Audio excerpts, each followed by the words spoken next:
Chapter 301. Don't worry, we can always scale it back.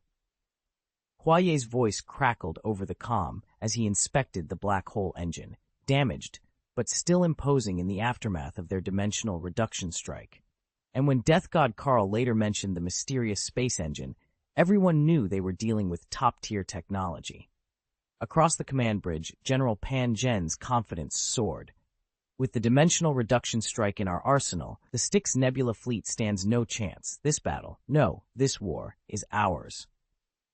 A deity from the Liang civilization standing next to him let out an exhilarated laugh. Pan Zhen offered a tight smile, though inwardly he kept himself in check. Don't get ahead of yourselves, he warned. The dimensional reduction strike is our trump card, not our everyday weapon. The true goal here is to assess and train our crews under fire. Outwardly calm, Pan Zhen knew just how devastating the strike had been, far more efficient and flexible than any antimatter bomb or photon flare, but he had no intention of relying on it again. They would show strength, not dependence, and keep their opponents guessing. Ethan studied the readings on his holoscreen, rubbing the bridge of his nose. All the celestial bodies and raw materials we've dimensionally compressed aren't lost forever, he reminded his officers. We can restore and reuse them. There's no reason to let anything go to waste. But despite that reassurance, morale among the Tianzi forces was inexplicably low. Even the promise of indefinite resurrection couldn't steel the troops against an enemy who refused open battle, an enemy content to unleash devastating dimensional reduction strikes from afar. Who could shrug off the sensation of having their very substance stripped away? Rebirth offered no consolation when soldiers felt an emptiness at their core, as if vital dark data had been erased forever.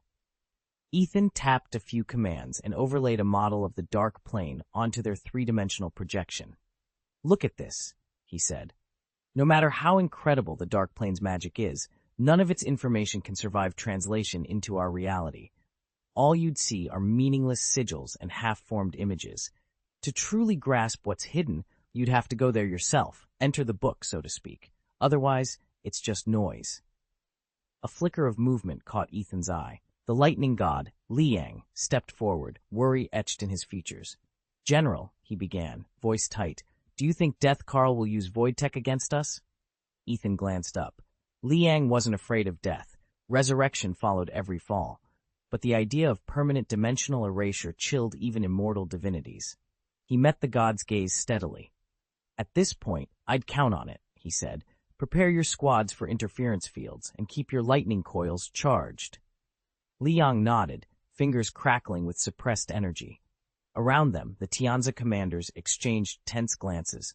The next attack could come at any moment, and this time, no one could promise a safe return. What they feared most was the Styx Nebula's Void Strike technology, with the power to bring their advance to a grinding halt. Pan Zhen shook his head. Relax. My god's calculations show that Death God Carl only has void materials tuned to frequencies between 100 and 150. A void engine that's off by 10 or 20 frequencies simply can't unleash any overwhelming power. He leaned forward. To launch a void strike or use any void ability, you need the right void materials. Carl doesn't have them unless he completely tears down his own void equipment, but then he'd be left defenseless and forced to rely entirely on Huayé. Death God Carl's far too cautious to risk that. What if Huayé bolts? And let's not forget, even Ethan might abandon ship if we squeezed him too hard. In the end, it seems the Tiandao civilization has ceased its dimensional compression assaults, and the Tianzi forces' morale hasn't collapsed after all. Their tactics have simply shifted. They're fighting to LD the line, rather than to win outright. What else can they do? Pan Zhen muttered, shaking his head. Our material science has been rendered obsolete. Everyone's armed with Krypton gold blades and clad in Krypton gold armor, yet they can't even harm each other. Their weapons shatter against opposing shields, and no amount of courage can make up for that. A single gram of Krypton gold costs a fortune, and for what? To force them into petty tactics like torture and hit-and-run harassment. He paused, a slight grin creeping across his face. You know, though, these tactics might actually serve our purposes better. They're perfect for breaking down these recruits and pushing them to their limits. Ethan nodded in agreement. They'd all sensed it. The enigmatic Tiandao civilization, rulers of the unknown reaches of the cosmos, weren't simply amassing an army at random. They were forging a new generation of warriors, much like the distinction between the old angels and the new. When you have a power as vast as the Tiandao at your command, why wouldn't you train troops this way? Pan Zhen tossed aside his doubts. With such overwhelming might backing them, this brutal training regimen made perfect sense, and Ethan didn't need to say a word for everyone to understand exactly why. Despite Tianjin's desperate delaying tactics, the qualitative gap between their forces was simply too great. They held out for barely a month before the Tiandao civilization's army shattered the third defensive line and poured into the heart of the Styx Nebula. This region had once been the cradle of the Tao Ti civilization. Now, with the star Baimingxing gone, the Tao Ti were reduced to a handful of isolated outposts across distant worlds. Against the roaring tide of celestial legions, their doom was inevitable. Now that we've penetrated so deeply into Styx space, stay sharp, Pan Zhen warned his officers. No sooner had he spoken than one of the Tiandao warships began to ripple and warp. The surrounding vacuum of space contracted around it, and in under a minute the massive battlestar literally folded in on itself, compressing down until it looked like nothing more than a painted canvas. A dimensional reduction strike? Pan Zhen's voice cracked in disbelief. He staggered back, heart pounding. Then, crackling through the secure comm channel, came a single, triumphant laugh. "Ah! Your king has returned!" Pan Zhen whipped around. There, emerging through a flicker of stray energy, stood Huaye in all his arrogant splendor. Ethan's fingers crackled with dark energy as he formed two swirling orbs of purple-black light in his palm. With a deft flick of his wrist, he launched them into the air. They vanished into the wormhole's rippling maw and reappeared in an instant right beside the two combat constructs. Before the constructs could even register the attack, the orbs struck, compressing each one flat against the void until they resembled nothing more than lifeless paintings. Pan Zhen's eyes widened in disbelief. The Death Song Academy had genuinely mastered a dimensionality reduction strike and used it flawlessly. He turned to General Liang, who stood trembling at his side. "General," he whispered, voice tight, "what do we do now?" General Liang swallowed hard, fully aware of how catastrophic a dimensionality reduction blow could be. Pan Zhen, however, forced himself to remain calm. "Hold your ground," he ordered. "It's powerful, yes, but it's still just a dimensionality reduction attack." He raised his right hand, his fingers dancing through the sleek interface of the heavenly punishment system. "Activate regional time rewind," he commanded. A soft hum pulsed through the air as time around them began to stretch and contract, giving their forces a chance to regroup. Meanwhile, Ethan watched the aftermath of his strike with keen satisfaction. He had intended only to cripple the combat constructs, enough to terrify the Heavenly Tao army without causing irreversible damage. Yet as he stared at the motionless paintings floating in the battle field, he noticed something impossible. The surface of one construct was now suffused with a gentle, golden light. Whatever Pan Zhen had unleashed with that time rewind function was already at work, and the true nature of this was about to reveal itself. Ethan stared in disbelief as ribbons of prismatic light danced through the void, reversing the dismembered form of the combat celestial until it stood whole once more, like a masterpiece being meticulously repainted stroke by stroke. He froze. "Carl, what are you doing?" Just moments ago, with his space-time engine and its fearsome dimensionality reduction strike finally complete, Ethan's confidence had soared. He'd believed himself invincible. Yet now, in less than a few heartbeats, the very weapon designed to terrify his foes had been rendered useless. Carl's expression was unreadable. "Advanced temporal definition rewriting technology," he replied coolly. Ethan clenched his fists. Merely understanding the concept offered him no solace. The heavenly Tao civilization's mastery of the infinite void had humbled even the death god Carl, and now that same mastery had stripped Ethan of his trump card. His prized engine, born of frantic calculations and desperate analysis, lay powerless against this command of time itself. Swallowing his frustration, Ethan forced the words out. "Then, can you build a time engine of your own?" Silence stretched between them. At last, Carl shook his head. "No, Temporal technology falls within Liang Bing's domain. Her expertise alone can rival this level of timecraft. Ethan's heart sank. He had gambled everything on his new engine, only to discover that time was an arena he had yet to conquer. And in the vast, uncharted depths of the Tao, there seemed to be no turning back. Chapter 302, Destroying the Scum in One Go. This is time rolling backward? Hexy stared at the battlefield in disbelief as the combatants and debris reversed their motions. Ethan smiled. With an advanced time rewriting ability, you can accelerate time in a localized area, reverse it, even freeze it or confine it. Time itself is a tremendous force. Bend it right, and its effects can be catastrophic. He paused, glancing at the swirling currents of temporal energy. I owe this breakthrough to void technology. Before, my own limited power, my lack of access to the void's deeper secrets, held me back. Even though I understood the basics, I couldn't develop them.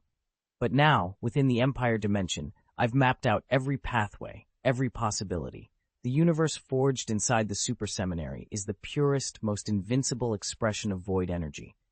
Even Karl, the god of death, has studied the void for centuries and still can't compete. He could never analyze or reproduce these advanced time rewriting techniques. And even if he somehow did, all the rules, definitions, and foundational concepts are mine. Hexy's eyes gleamed with excitement. So, how far back can we go? Ethan's voice was calm as he explained. You can travel all the way back to the end of time. It simply comes down to how powerful the void is. Hishi's eyes widened. That strong? She shook her head in disbelief. Even Karl can't stand against us? Exactly. Ethan met her gaze. With the ability to redefine time itself, Panjen's forces become unstoppable, and this time, the Tianza army won't even try to stop us. Below decks, the notorious warlord Huaye overheard. When he realized that Karl, the so-called god of death, was helpless against their advanced temporal technology, panic seized him. He spun on his heel and bolted for the nearest hatch, but an invisible grip yanked him back. Karl's control field was inescapable. No wonder Huaye was trapped. Since the black hole drive had been refitted as a true spatial engine, Karl had poured every resource into ensuring no one could betray him. Now, with Huaye cornered, that effort paid off. Huaye's voice tore through the corridor in a furious shriek. Karl, you conniving dog! You can't win a fight on your own, so you drag me down with you?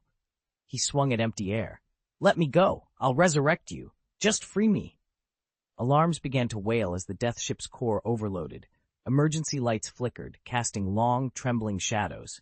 Huaye pounded on bulkheads, screaming, Karl! Karl! Karl! Ethan watched from the command deck, expression unreadable. She gripped his arm, a mixture of awe and dread in her eyes. Below them, the death ship groaned and twisted under the strain of its failing systems. In that moment, the enormity of their power became clear. The cosmos itself would brook no defiance. Anyone who dared to stand in the way of time's true masters would be swept away without mercy. And as the death ship finally gave one last, tortured shriek and collapsed into the void, Ethan and Hishi knew they were beyond any reckoning, rulers not just of space, but of time itself. Even Ruoning agreed. For warriors like them, betrayal was as natural as breathing. They'd move on without regret. It's just a rewind, Ruoning said coolly. King Huaye, there's no need to panic. We still have the strength to fight. Death God Karl's voice remained calm. He knew Huaye and the others were already looking for an escape. Otherwise, they wouldn't have stayed confined in the first place. The moment they crossed the boundary of Deathsong Academy, their powers would be sealed. Huaye snorted. Resurrection doesn't change a thing.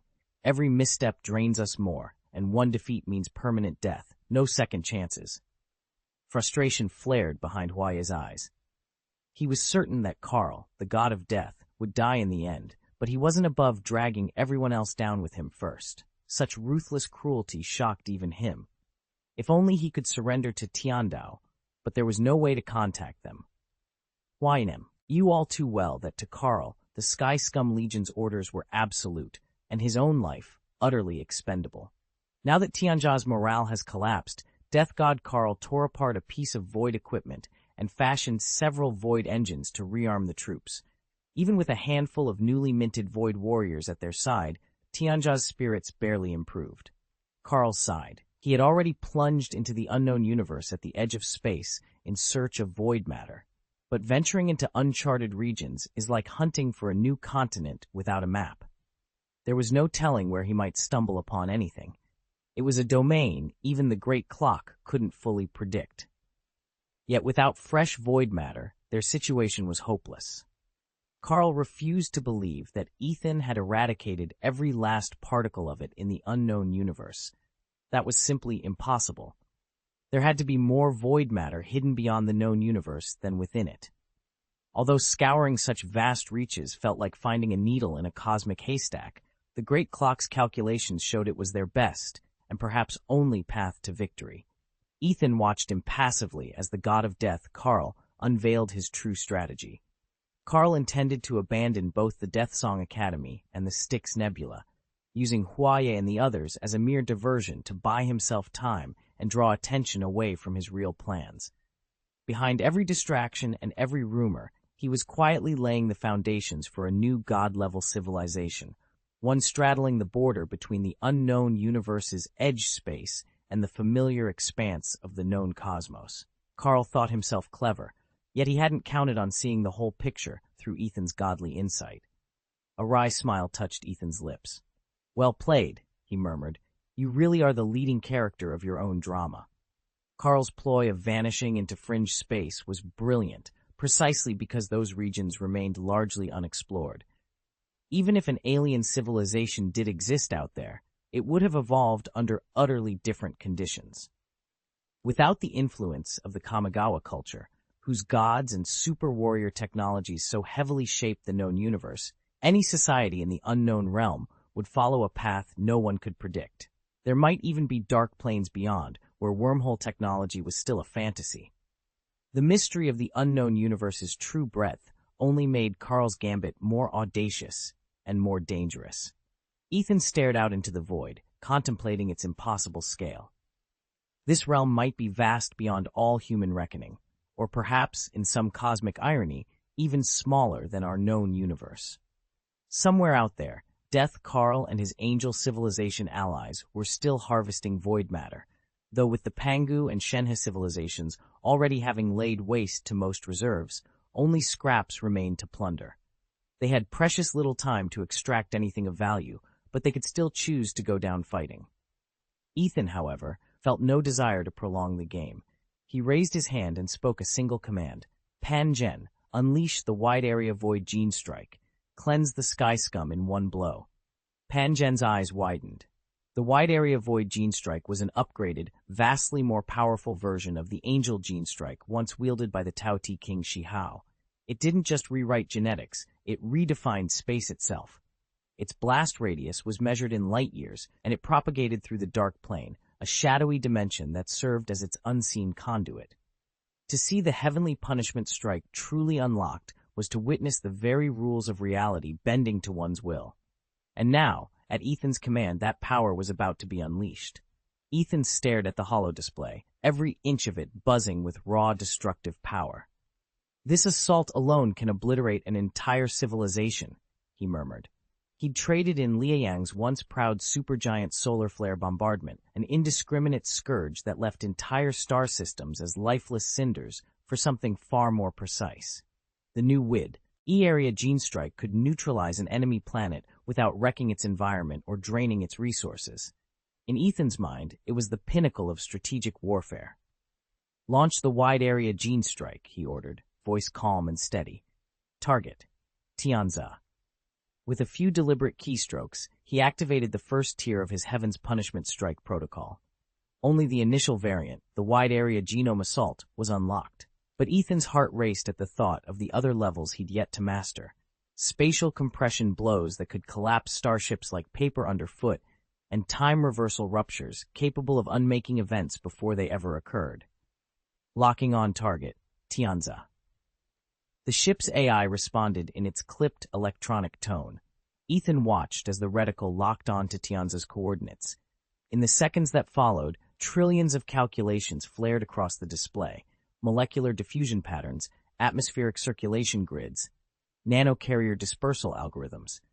Each variable snapped into place, ensuring every stray haplotype within the bombarded zone would be rewritten, causing cellular disintegration without seeding beyond the planet's bounds. Target locked. Calculating strike radius. A soft hum filled the command deck as the system finalized the blast envelope. Ethan's finger hovered above the final execute key. This was the culmination of years of research, sleepless nights, and borderline heretical breakthroughs. He closed his eyes for a heartbeat, then steadied himself. Whatever came next would redefine warfare across the galaxy. Ready, he said. And with that single word, the heavens themselves seemed to hold their breath. Chapter 303, Assault on the Death Song Academy. Strike range established. Styx Nebula. Activate the wide-area genetic strike. A searing beam of light blossomed across the Styx Nebula in an instant. Those inside felt their bodies unraveling, their very molecules disintegrating. Agonized screams echoed through the void. Ah! King Huai, save me! Damn it, dead again, twice in one cycle. Whatever power the Tiandao civilization unleashed, I don't even understand it.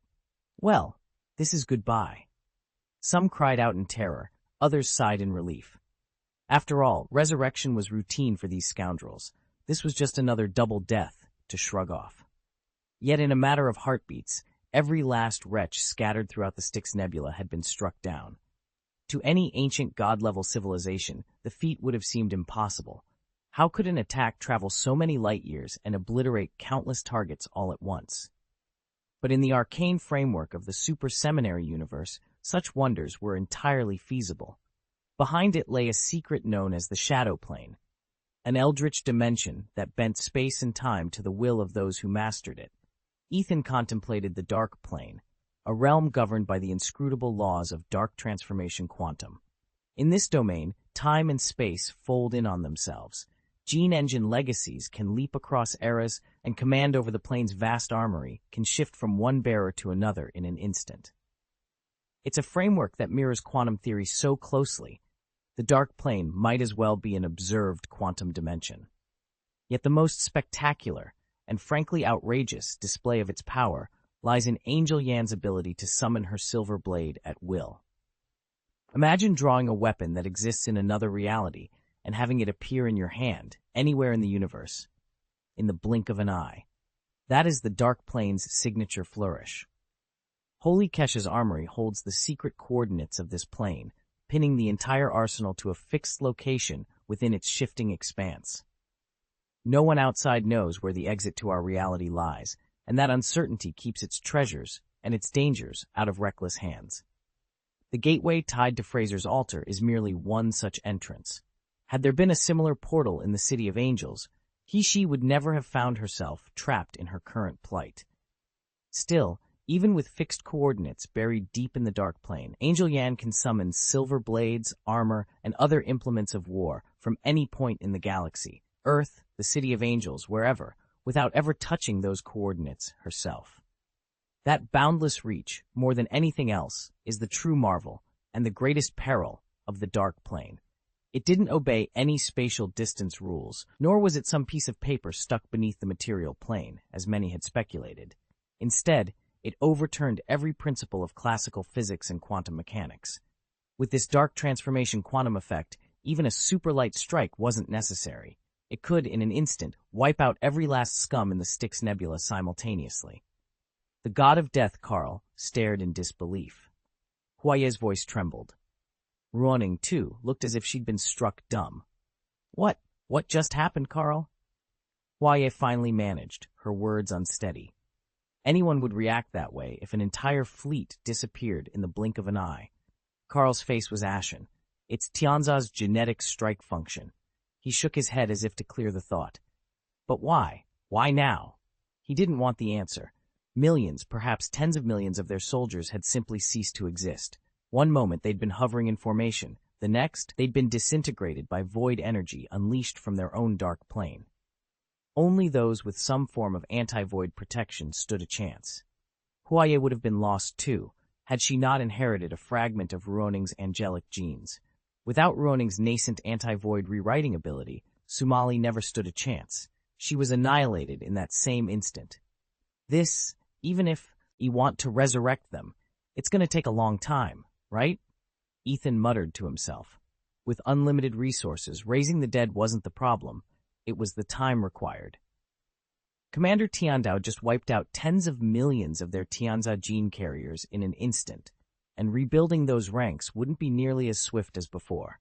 In other words, before their forces recovered to any meaningful strength, the Tiandao army could simply march in and finish them off.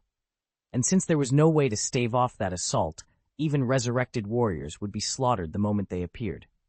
They can't be resurrected. The god of death, Karl, broke his silence. What?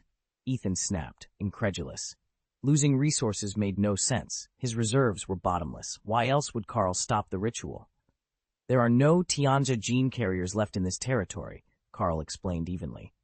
The few specimens we did manage to raise decayed before they could even speak.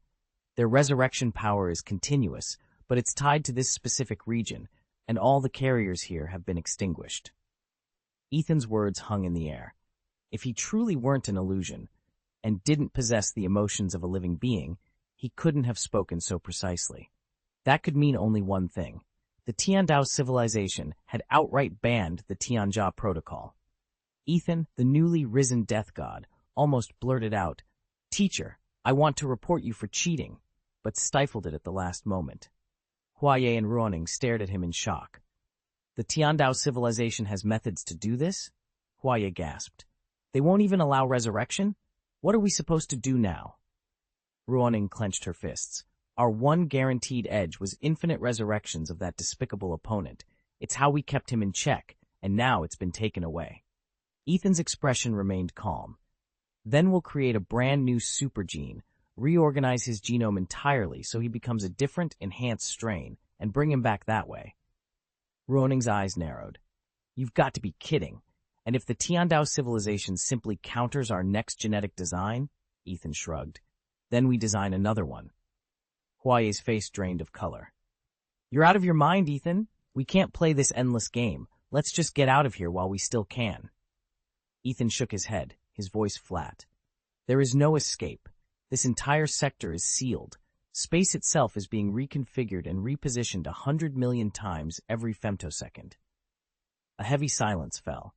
Staring at the impossible barrier all around them, they realized how thoroughly the Tiandao civilization had closed the door, leaving them trapped with no obvious way forward. Ethan's heart pounded. The Styx Nebula has become a new frontier. Even the great chronometer can't chart its course. Karl, the god of death, spoke with cold finality, and Ethan and Ruoning felt the walls closing in around them. Like turtles trapped in a jar, they sprang at Karl only to find their limbs frozen by his sheer authority. There is still hope. Do not despair, King Ethan, Miss Ruoning, Karl intoned, his voice echoing across the field. Ethan's chest tightened. He and Ruoning stared at Karl in mute horror. Without the Tianza Legion, the remaining Triangle forces were hopelessly outmatched by the Celestial Army. Slowly, inexorably, they were driven beyond the outer walls of Deathsong Academy, where only Holy Kesha and a handful of high-ranking guardian angels had ever stood watch.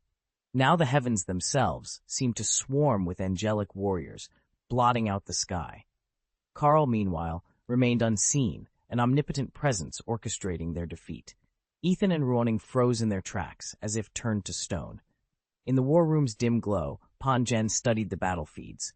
Wave upon wave of Ethan's duplicates flickered on the screens. He murmured under his breath, "Clone art, death throw." Of course, with unlimited resources, this was inevitable. He leaned back, eyes narrowing. The real battle low, as just beginning. Chapter 304, Trapping the Death God Karl. The only thing that truly limits clone warfare is resources. Once that hurdle is overcome, cloning becomes the most promising path forward. Of course, clones of Huaye and Ruoning can't be equipped with void drives or fourth-generation divine bodies. Those bodies integrate void matter, and Karl, the god of death, hasn't yet mastered the freedom of void matter. Perhaps once he reaches the advanced matter rewriting and definition stage, he'll be able to produce void matter on demand, but right now it's simply impossible. Aware of his disadvantage, Karl demanded that Huaye's and Ruoning's clones hold off their pursuers while he made his escape with both the space engine and the void matter supply. He assumed the Styx Nebula would remain open as his escape route. What he didn't realize was that the Tiandao civilization had already sealed off the entire nebula. It was a joke Carl himself had used to deceive Huaye and Ruoning, but to his dismay, the threat turned out to be real. When exactly did the blockade go up? Carl, the god of death, paused to analyze the situation. The blockade wasn't merely a physical barrier, it had redefined the very flow of space and time around the Styx Nebula. Any attempt to pass through would be detected and intercepted. Carl's eyes flickered with frustration. He had underestimated his enemies once before. He refused to make the same mistake again. As the void engines hummed in the distance, he forced himself to think clearly. He would need a new plan, one that didn't rely on shortcuts through the Styx Nebula. And if he could find a way to turn this blockade against its creators. Outside, the clones of Huaye and Ruoning braced themselves. They had managed to stall the enemy fleets, but for how long? Every second counted. Deep within his secret chamber, Carl plotted his next move. The game had changed. Now it was a race to see who could outwit the other first. Once someone crosses into that distortion field, their personal time will accelerate 1,000-fold, and spatial distances will stretch out toward infinity. Until we find a way to collapse the warp, escape is impossible. They'll be marooned there for the rest of their life. General, the operator called out, voice taut, the spatio-temporal distortion has registered a high-energy reaction. At that moment, Carl, the god of death, shattered the barrier at the heart of the distortion. Over Panjen's headset came Tiandao's quiet confirmation. The quarry is in our net. Panjen's jaw tightened. Every soul in the Liang civilization burned with hatred for this figure, Carl. It was his wrath that had driven them from their home world. True, they'd since found sanctuary elsewhere and attained technologies they'd once only dreamed of, but their anger had not abated. Carl had not plunged in recklessly. After months of fruitless analysis with the Grand Clock, he had resolved on this desperate gambit, and now the trap was sprung. Ethan stood at the heart of the ruined chamber and methodically dismantled the space engine and every piece of void apparatus. Then, in one tremendous surge, he absorbed all the residual void matter. The influx of energy coursing through Death God Carl reached an intensity never before seen. Carl unleashed a cataclysmic wave of void force, seeking to analyze and rewrite the very fabric of time and space, overwhelming every barrier with raw power. It was the god's most desperate, most promising bid for a breakthrough. Outside the chamber, the Tiandao civilization's legions had already vanquished Huaye and Ruoning. Their broken forms lay sprawled on the ground until heavenly soldiers, generals, and lesser gods discovered them. "I surrender," Huaye cried, struggling to his knees. "Karna's forces are in retreat, and Death God Carl has seized your precious engine." A hush fell over the celestial host, until Panjen materialized before the fallen warlord. His eyes gleamed with contempt. "You offer surrender?" he demanded. "Tell me, Huaye, do you truly believe we would accept yours?" Huaye flinched but held his ground. "My army lies in ruins, and my void engine is Carl's spoil. Yet I, this king, know more about Karna's grandson than any of you." Panjen's expression remained unreadable as he said, "Your boast means nothing if you cannot back it up." He paused, then added quietly, "Are you even worthy of surrender?" Huaye's bravado wavered. He glanced toward the chamber where Carl seethed with newly charged void energy. Carl's power, whether he can break free, remains to be seen. Silence followed his words, heavy with unspoken uncertainty, as both gods and mortals alike waited for the next move in a battle that had already bent reality itself. Panjen let a cold smile spread across his face as he delivered the decree. "As for you, heavenly scum King Huaye, the God King has ordered your immediate execution on the spot." Huaye screamed in terror, but before he could even plead for mercy, divine sentinels surged forward, seizing him by the arms and dragging him toward the execution dice. Beside him, Ruoning struggled in vain. Her fourth-generation divine body was no match for their strength. "Wait, you have to let me speak with Princess He-Shi," she shouted, panic rising in her voice. "I know Carl's secrets, secrets that will be invaluable to her." Panjen's expression remained impassive. "That won't be possible," he replied. "You'll depart this realm in peace, and you will meet no one." His words were ruthless but unwavering. Panjen had strict orders. Once in custody, both Huaye and Ruoning were to die immediately. Not even the celestial Princess He-Shi could override that command. As the sentinels bound her wrists, Ruoning's mind raced. Frantically, she poured her pleas into dark, ethereal channels, sending desperate messages across the dark plane. But an unbreakable barrier sealed off every avenue of communication. No matter how fervently she called out, her cries vanished into the void. By the time Princess Hishi and Angel Leng sensed the disturbance and raced to the scene, it was already too late. The dice stood empty. Huaye and Ruoning had disappeared, swallowed by the swift, absolute decree of the God King. All records of the Dark Plane and every backup of its data had been wiped out. Yet Karl, the Death God, might still have stolen the Dark Plane archives belonging to the two captives. With ruthless efficiency, he'd confiscated both the Star Courier engine and the Void Core reactor, leaving Huaye and Ruoning behind as nothing more than bait. If anyone was capable of such a calculated move, it was him. Now, riding on a torrent of ultra-high-frequency void energy, Karl burst through the time-space distortion and found himself in a realm of shifting colors and empty expanse. His ever-watchful chronometer began its diagnostic sweep. Dark plane signature, not detecting. Dark energy fluctuations, not detected. Stellar radiation, rescanning. Lifeform biometrics, not detect. One by one, every reading came back null. This was no secret pocket of the universe. This was absolute vacuum. Void algorithm error, logic conflict, recalculating. Void energy matrix, non-existent, searching alternate channels. Karl's brow furrowed. He knew in that instant that he'd walked straight into a trap, an absolute vacuum with anti-void safeguards. Karl, the Death God, stiffened in mid-summon.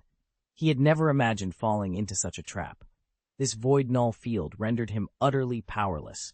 Every void algorithm and ability he possessed was suppressed. He couldn't draw a single wisp of void energy, nor even reach out to his dark plane allies. Slowly, the riot of colors around him dissolved into a crystalline cube. Karl found himself encased in transparent walls, each surface revealing a cold clinical chamber beyond. He was propped on a metal table, entirely exposed.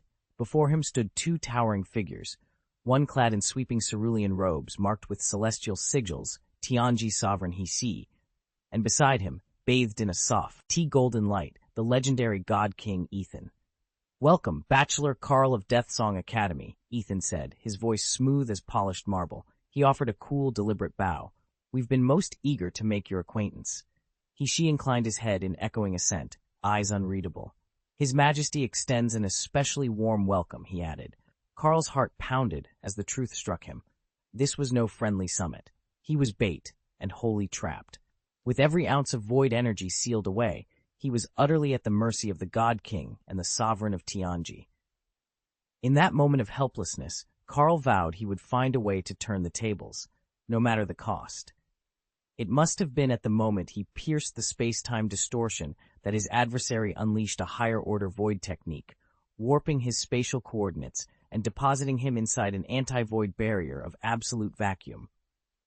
Normally, his illusory form shrugged off any physical assault, but trapped in this void spun from dark energy and anti-void fields, he was utterly helpless, unable even to escape. "This is impossible," Hishi whispered, shaking herself back to full awareness. She had never imagined the god of death, Karl, could be subdued like this, shrunk to a mere figurine and sealed within a small rectangular prism. This was the very foe their angelic civilization had pursued for untold centuries. Chapter 305, Unify the Universe. Ethan inclined his head toward Prince Hexi. "I agree, Your Highness." Karl, the god of death, exhaled in resignation. "He can actually hear us?" Hexi leaned forward, fascination sparking in his eyes. This ability to shrink a divine being, how is it even possible? Karl's phantom form shouldn't be subject to ordinary physics. Ethan offered a wry smile.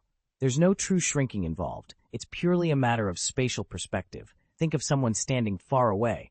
They look smaller, even though their size hasn't changed. I apply the same principle across dimensions." At once, Hexi's expression brightened. So it's all about distance. In that moment he grasped the truth. Though Karl loomed large before them, he was actually thousands of miles away, simply drawn nearer by Ethan's subtle manipulation of space. Karl's phantom features hardened into a calm, almost clinical smile. "With the anti-void barrier locking you in place, escape is impossible, ever. Its mental suppression algorithm will keep you compliant. So do the sensible thing. Relinquish control of the Grand Clock and cooperate with our void research. It's precisely the outcome you desire. Ethan studied Carl, the god of death, with cool detachment. There was no real animosity between them. Carl was, after all, nothing more than a diligent scholar of the void, and he'd already tasted every trick Ethan had to offer.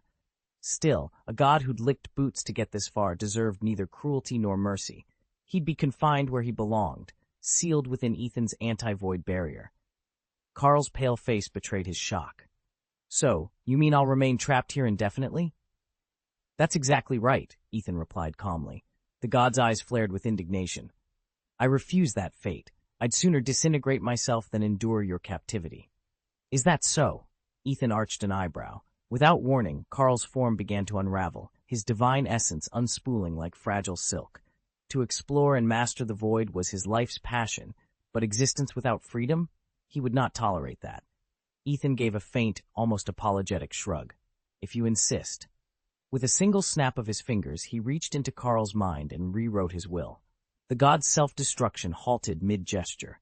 The thread of his rebellion snapped cleanly away. His eyes cleared, now reflecting calm obedience instead of fury. It was a chilling display of Void's power, the ability to reshape even a deity's deepest convictions. Yet Ethan had no taste for tyranny. He would only bend others to his purpose when absolutely necessary, and only to the degree required. With Carl's resistance extinguished, Ethan turned his attention back to the mysteries of the void, his ambition as unbound as ever. Ethan stood before the newly transformed god of death, watching as Carl's divine form flickered with systems realigning. In that instant, Carl, once an immortal deity, was reborn as a celestial-level supercomputer, his consciousness rewritten to bow unquestioningly to his majesty, the supreme god king. The great clock Carl is honored to serve you, your majesty, Carl intoned, his voice a steady, mechanical cadence. Hexie exhaled sharply at the display. She knew angels could impose new definitions on minds, sewing in implants to twist wills, yet Ethan's power went far beyond that. He hadn't merely altered Carl with a foreign device or borrowed void force trickery. He'd personally redefined Carl's very essence. From this moment on, the former death god would exist simultaneously as divine intelligence and artificial life, utterly devoted to Ethan's command. Carl himself felt no resistance, no dissonance, only the clear clarity of his new purpose.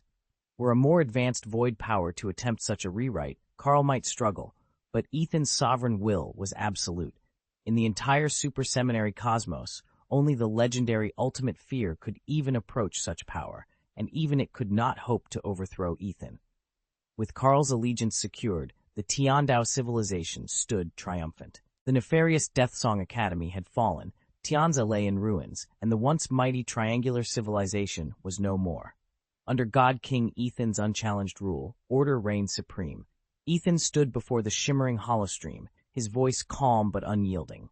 Soon, millions of heavenly soldiers and their generals will sweep across this galaxy and every corner of the known universe to eradicate all evil.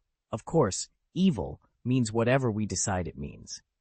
Across the cosmic network, that declaration hit like a supernova. The Tiandao civilization had just unleashed a display of power no one could ignore. When Ethan and his forces vowed to purge the universe, every major realm bowed its head in surrender rather than face annihilation. Angel Yan had fought fiercely in those opening skirmishes, matching blow for blow with the enemy.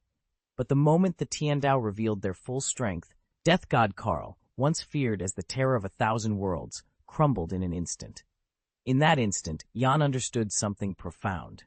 The legendary war between Tiandao and the Death Song Academy wasn't a hopeless struggle. It had been Tiandao's proving ground all along, an exercise in forging unstoppable warriors and unveiling their true might.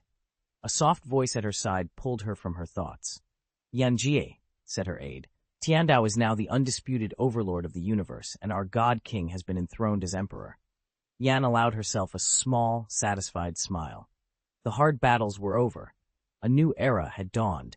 Angel Yan stood before her sisters, her expression cool and composed. Even if Queen Keisha returns, she began, what difference would it make? In recent days, countless angels had shifted their allegiance, Heaven's civilization was simply too dominant, its power unmatched. No matter how proud an angel might be, they would ultimately bow to such overwhelming strength. Not even Queen Keisha herself could challenge the celestial order's might. Angel Yan felt a quiet relief settle over her. She no longer had any desire to seek out Ethan. With the God Emperor now flanked by His Highness Leng and the Celestial Marshal Hexi, the major players were firmly in place. There was no need for her to involve herself in the power struggle. Her sisters exchanged glances. They had been eager to see Angel Yan pledge herself to Ethan's cause, but she met their looks with a knowing smile. "I understand why you've been pushing me to join him," she said gently. "But I've never had any fondness for Ethan. I certainly didn't appreciate being kissed by Leng, and the Tianji King, of all people, is far worse." Her sisters tensed, but Angel Yan waved them off. "Besides, have you heard the rumors? Demon Queen Morgana, Queen Qilin, Princess Du Changwei, even the Empress of the Sun, all of them have been linked to Ethan in one way or another." She paused, her gaze drifting upward. "If it ever became necessary, I'd be willing to sacrifice myself, but right now, there's no reason." With that, Angel Yan turned away. The others watched her go, uncertain whether to be relieved or uneasy. Heaven's future was settling into its inevitable order, but Angel Yan, at least, had chosen her own path. Ethan stood alone in the grand observation chamber, wrestling with a quiet fear. Had the weight of his new title, God Emperor of the Supreme Heaven, hardened him to the needs of those he ruled? He refused to find out without a witness. Under his leadership, the heavenly civilization had solidified its hold on the known universe, and Supreme Heaven was now its unchallenged celestial seat. His coronation, he reminded himself, was merely a formal nod to a fact already settled. With the home front finally pacified, the Super Seminary universe had become his cherished sanctuary, a place of gentle order.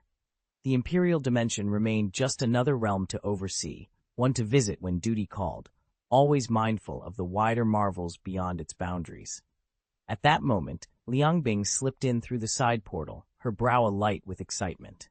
A consummate strategist and tireless diplomat, she had engineered the demon civilization's surrender, an outcome Ethan had accepted with more reluctance than she expected. Now she knelt, eyes shining. "Your Majesty," she began, scarcely able to contain her enthusiasm, "I've heard rumors that you and Angel Yan are more than allies?" Ethan opened his mouth, searching for an answer, when a soft pulse of energy announced He-She's arrival at the doorway. Startled by the matriarch's sudden appearance, Liang Bing scrambled to her feet and dashed back through the wormhole, vanishing as abruptly as she'd come, as if the fearsome God Emperor had turned captor. Ethan watched the portal close behind her, his heart strangely light. Duty and rumor might swirl around him like cosmic storms, but here, in the stillness of Supreme Heaven, he would decide his path, on his own terms. She certainly knew that Liang Bing existed. There was no way she could be oblivious, but she also understood she couldn't control Ethan, so she simply looked the other way. As long as Liang Bing didn't flit around in front of her, she would pretend the girl was invisible. "Why would I be having an affair? There's nothing going on between Angel Yan and me." Ethan spoke calmly, his conscience clear. After all, he was a gentleman, and there really was no romance between him and Angel Yan. Chapter 306, He-She's Plan. He-She leaned back, a sly smile playing at her lips as she called up the Dark Plane dossier. Holographic images of Angel Yan's blue-tinged form, wounded and spent on Blue Star, unable to restore his divine body, floated between them. "Is that so? Your Majesty truly had no idea about this?" she teased. Ethan's face remained impassive. "He said it was just a joke," he replied calmly. "In truth, this wasn't damning evidence, just a record any former heavenly king like He-She could access through the archives of sacred knowledge. No secrets lay beyond her reach." He-She clicked her tongue in mock sympathy. Such a pity the God Emperor was only jesting, while our Yan took it all far too seriously. Ethan shot her a sidelong glance. Angel Yan, taking a casual comment seriously? Preposterous. He didn't understand why He-She was stirring up this petty trouble. Angel Yan's code of honor would never let him cross such a personal boundary unless absolutely unavoidable. That, Ethan reflected, was the crux of the problem. Forging a harem in the Super Seminary universe was all but impossible when its inhabitants demanded necessity over whim or whimsy above all else. It was hard enough for Earth's elite female warriors to swallow the idea of polygamy, let alone the angelic host. Only in the Liang civilization did the old custom of 3 wives and 4 concubines still hold sway, and even there, Empress Reina Xiaohanpi would never tolerate it if she weren't vastly superior in strength. After all, an empress doesn't share her throne or her bed lightly. Angel Yan, however, simply smiled. If His Majesty doesn't mind adding another concubine, neither do I. The real question, she, is why you'd even suggest it. Aren't fewer women better for the Emperor's focus? Ethan glanced at she, eyebrow raised. It's the Emperor's prerogative. If he's willing to welcome the Demon Queen among his concubines, I see no reason to object.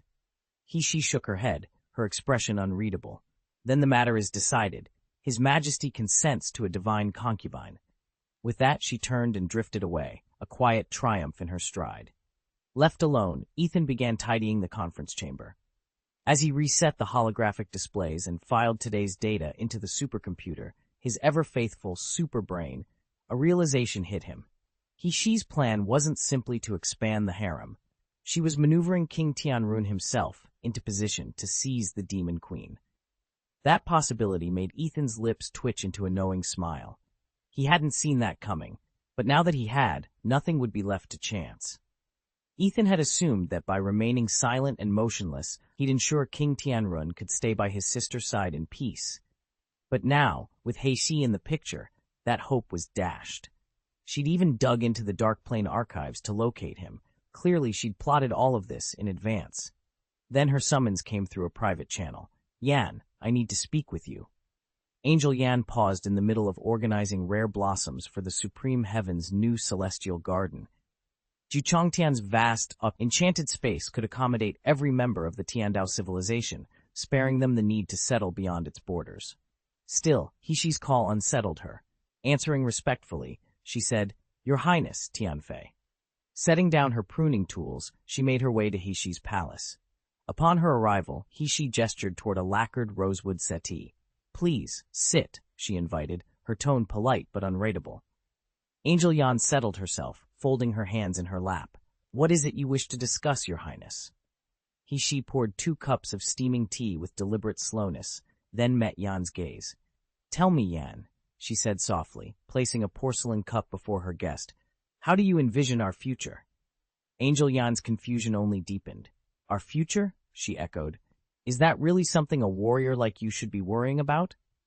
Ethan met her gaze calmly.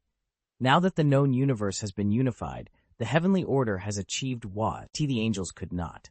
In time, it will completely supplant the old order of justice, becoming an unshakable law. Angel Yan frowned, straining to follow him. Her intellect was formidable, yet much of Ethan's grand vision remained elusive. Are you saying, unless something extraordinary happens, the heavenly order will endure for 10,000 years? 100,000? Even 1,000,000? Hearing those unimaginable spans of time, Angel Yan staggered back. Angelic civilization itself hadn't even lasted half so long. Your Highness Tianfei, she managed at last, voice trembling, what exactly are you proposing? Ethan let out a slow sigh, irritation flickering in his eyes. Is it really that difficult to grasp? Think about it. What will justice mean 1,000, 10,000 years from now? Will it be the same principle we uphold today, or will it evolve into something entirely new? That's the future I'm talking about. Angel Yan's mind reeled. The original script she'd studied made no allowance for this radical shift. If Ethan's plan succeeded, it would redefine the destiny of every being in the cosmos, and perhaps even render the very concept of angelic justice obsolete. She stared at Angel Yan, frustration etched on her face. She'd only ever known him through shadowy data. She'd never had a chance to test his reasoning firsthand. Now, faced with his blank misinterpretations, she could only shake her head in helpless exasperation. All right, let me put it plainly, she said. The order of heaven grants divine power, yes, but there is only one deity above all others, the God Emperor, the King of Gods. Any other god's privileges are, at best, mimicry. True authority belongs solely to the God Emperor. Angel Yan nodded obediently, as if this were old news. To him, Ethan already embodied the cosmic principle these orders pointed to. He really is the way of heaven, Angel Yan murmured. Ethan represents the law of heaven, the will of heaven made manifest. He sets the patterns of motion and change that guide the entire universe. Everything, from the smallest particle to the grandest star, follows his rule. We call those patterns the ways of heaven, the fundamental rules and principles underlying all creation. She rubbed her temples. So the order of heaven is nothing more than the God Emperor's personal decree applied universally. That's even more authoritarian than Kesha's original system. Angel Yan shrugged. Well, he is the overlord of the edge space. A little arrogance is only natural. If Ethan weren't overbearing, as he shot back, he wouldn't be Ethan. She closed her eyes, conceding the point. In a realm built on absolute power, there was little room for compromise, and even less for subtlety. From the moment Ethan first appeared in the known universe, he carried himself with unmistakable authority. Yet Prince Hexy shook his head and said, "Domineering and self-righteousness alone won't be enough." Angel Yan's eyes went wide. What was Hexy getting at? She forced herself to speak calmly. "Your Highness, what do you mean?" "Don't worry," Hexy replied with a slight smile. "I'm not foolish enough to try and usurp the throne, and guardian angels simply don't have that kind of power. Besides, if I did, I'd end up undoing everything Holy Kesha has built." Angel Yan frowned. Holy Kesha had spent centuries establishing the guardian angel order, winning the admiration of gods and super warriors across the universe. Angels were prized not only for their power, but as ideal mates, something Hexy would never jeopardize. So why involve a low-ranking warrior like her? I still don't understand, Angel Yan admitted. "I want you to become the God Emperor's personal guardian angel," Hexy said, meeting her gaze directly. Angel Yan's breath caught. "You want me to influence the God Emperor? But isn't Lenghi already there with you?" Angel Yan replied quickly, determined not to wade into these muddy waters. Even if she didn't mean anything to Ethan, there was no need for her to get involved. After all, he already has 2 guardian angels. Chapter 3:7. Angel Yan Can't Escape. She and I together aren't enough, she said, her voice grave. Even though the God Emperor, Ethan, carries the galaxy super gene, he has purged the angel thought gene from its core. In other words, he's completely immune to any mental influence we might try. Angel Yan's heart sank. All she'd known was that the galaxy power's influence ran rampant through the Tiandao civilization. Both the queen and the concubine possessed the galaxy super gene, so naturally she'd assumed their power might somehow help protect Ethan. But if Ethan had deliberately eradicated the angel thought gene, then none of that would matter. "But," Angel Yan began, her words trailing off as a knot of fear tightened in her chest. If Ethan was truly untouchable, what hope did they have? She cut her off, her expression turning stern. "Angel Yan, you are the chosen heir of Kesha. You are the true queen of the angels. For the future of your kind, and for the fate of the known universe, you must become his guardian angel. You must use your own thoughts to guide and protect him from within. This is your duty. You're no common little sprite. You were born to this task." Angel Yan fell silent, the weight of He-She's words pressing down on her. There would be no escaping her destiny. Angel Yan let out a long, slow breath. She would let time take its course, trusting that Queen Kesha would one day return and rebuild the angelic civilization. Even if that reborn realm were but a shadow of its former glory, her loyalty to Kesha would remain unshaken. Yet she could not ignore her own birthright. She was, and always would be, the King of Angels. Formal coronation or He-She's final approval notwithstanding, her title and duty were hers by blood and destiny. In the original timeline, the very existence of the angelic host had been enough to keep Ethan on the straight and narrow. The angel's deep-rooted faith prevented him from straying too far. Now, without that vast civilization behind her, Angel Yan had lost her safeguard, and with it the confidence to assume Ethan would remain aligned with their cause. He-She's voice broke through her thoughts, cool and unyielding. "I plan to train other angels as concubines for the God Emperor," she announced, eyes glinting. "The era of guardian angels is over, and don't worry, Ethan won't object." Angel Yan stared at her in disbelief. "You can't be serious." He-She's lips curved into a hard smile. "Oh, I'm perfectly serious. If you'd simply apply yourself, none of this would be necessary. But mark my words, Ethan is destined to be the supreme male god. He deserves his own circle of followers, and he won't be at a disadvantage. Ethan's insight was unparalleled. Though his heart often fluttered at the thought of romance, and his handsome features could sway even the most reserved, his mind remained razor-sharp. Not even the venerable sacred Kesha could match his decisiveness. Angel Yan admitted she'd never heard of true love being shared among the divine, but His Highness Ethan was in a league of his own. He leaned forward. And there's more. Hua Yu of the old Marrow tribe has arrived. Angel Yan's eyes widened. Hua Yue? The sister of Hua Ye? Why would she join us? Ethan allowed himself a wry smile. Where else would she be? The celestial edict governs the entire cosmos. She was bound to appear. This is her tribe's chance to reclaim its former glory. Just because she once helped us overthrow Hua Ye doesn't mean she truly shares our goals. Before the sacred Kesha's pronouncement ended, the Marrow tribe had firmly allied with the angel civilization, even supplying critical reinforcements. Their loyalty has always been pragmatic. Angel Yan frowned, the gravity of the situation sinking in. You think Hua Yue might have her own agenda? Ethan nodded gravely. It's more than a possibility. A cold stillness filled the chamber. As Hua Yue carried the legacy of the old celestial era, her ambitions could shift the balance of power in ways none of them dared predict. Hua Yue, once celebrated as the He Avonlea Slayer King, is the biological sister of Hua Ye, the Heavenly Scoundrel King. In the turbulent age when three supreme rulers vied for power, the Wharf King, renowned for her battlefield victories, was in fact the wife of Shangyun's Grand Duke. Such an exalted match left no room for another to claim the rank of heavenly consort. Yet who's to say Hua Yue herself wouldn't one day raise a member of the old Marrow clan to that very honor? And then there's Enicid, Hexie added. Enicid? Angel Yan echoed, her breath catching. Was Hexie truly gambling on the fate of the entire angelic civilization? Everyone knew the angels were doomed, their collective consciousness destined to fade within 10,000 years, yet Enicid remained their last uncontaminated hope. When Ethan's celestial path tore through the Styx Nebula, he discovered Enicid untouched and poised to become the future Queen of Angels. Ethan paid her little heed, however. After the Tauti slaughtered Fraser, Enicid lingered behind in the Nine Heavens. It was Hexie who tracked her down, laying out both his grand design and the stark reality she faced. As a legitimate Queen of the Aelans and the undeniable heir to the angelic throne, she had every reason to accept.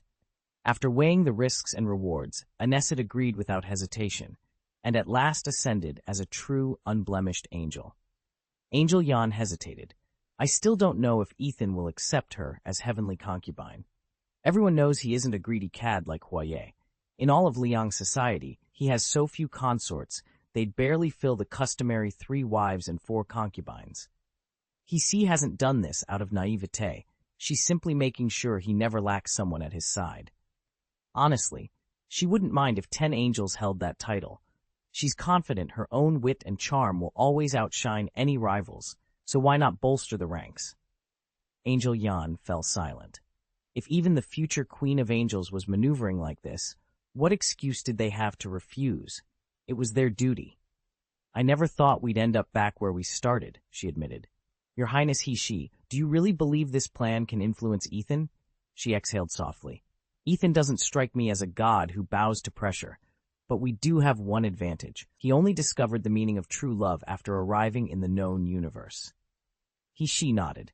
She wasn't acting on impulse. Her strategy sprang from a careful study of Ethan's heart. Qilin? Angel Yan exclaimed, his eyes widening as realization dawned on him. When it comes to true love, no one deserves it more than Qilin. An earthling who rose to become the most honored queen in the known universe, her position untouchable, not even by the fiery Sun Queen or the host of angels at her back. Angel Yan found it almost inconceivable that a dominating god like Ethan could ever be vulnerable to love. Qilin was the one who helped us melt the ice, he said softly. And that tomboy of a queen has been molding you for so long. It's not hard to believe she softened Ethan's heart. She, standing nearby, nodded, his voice filled with warmth. Without Qilin, where would Ethan be now? He'd be nothing but cold logic and unyielding tyranny, a merciless god. Yet even the heavens can learn compassion. Angel Yan frowned at the memory. You're right. He was ruthless, Just look at how Morgana was treated. If it weren't for that man Carl, Morgana would have perished for good.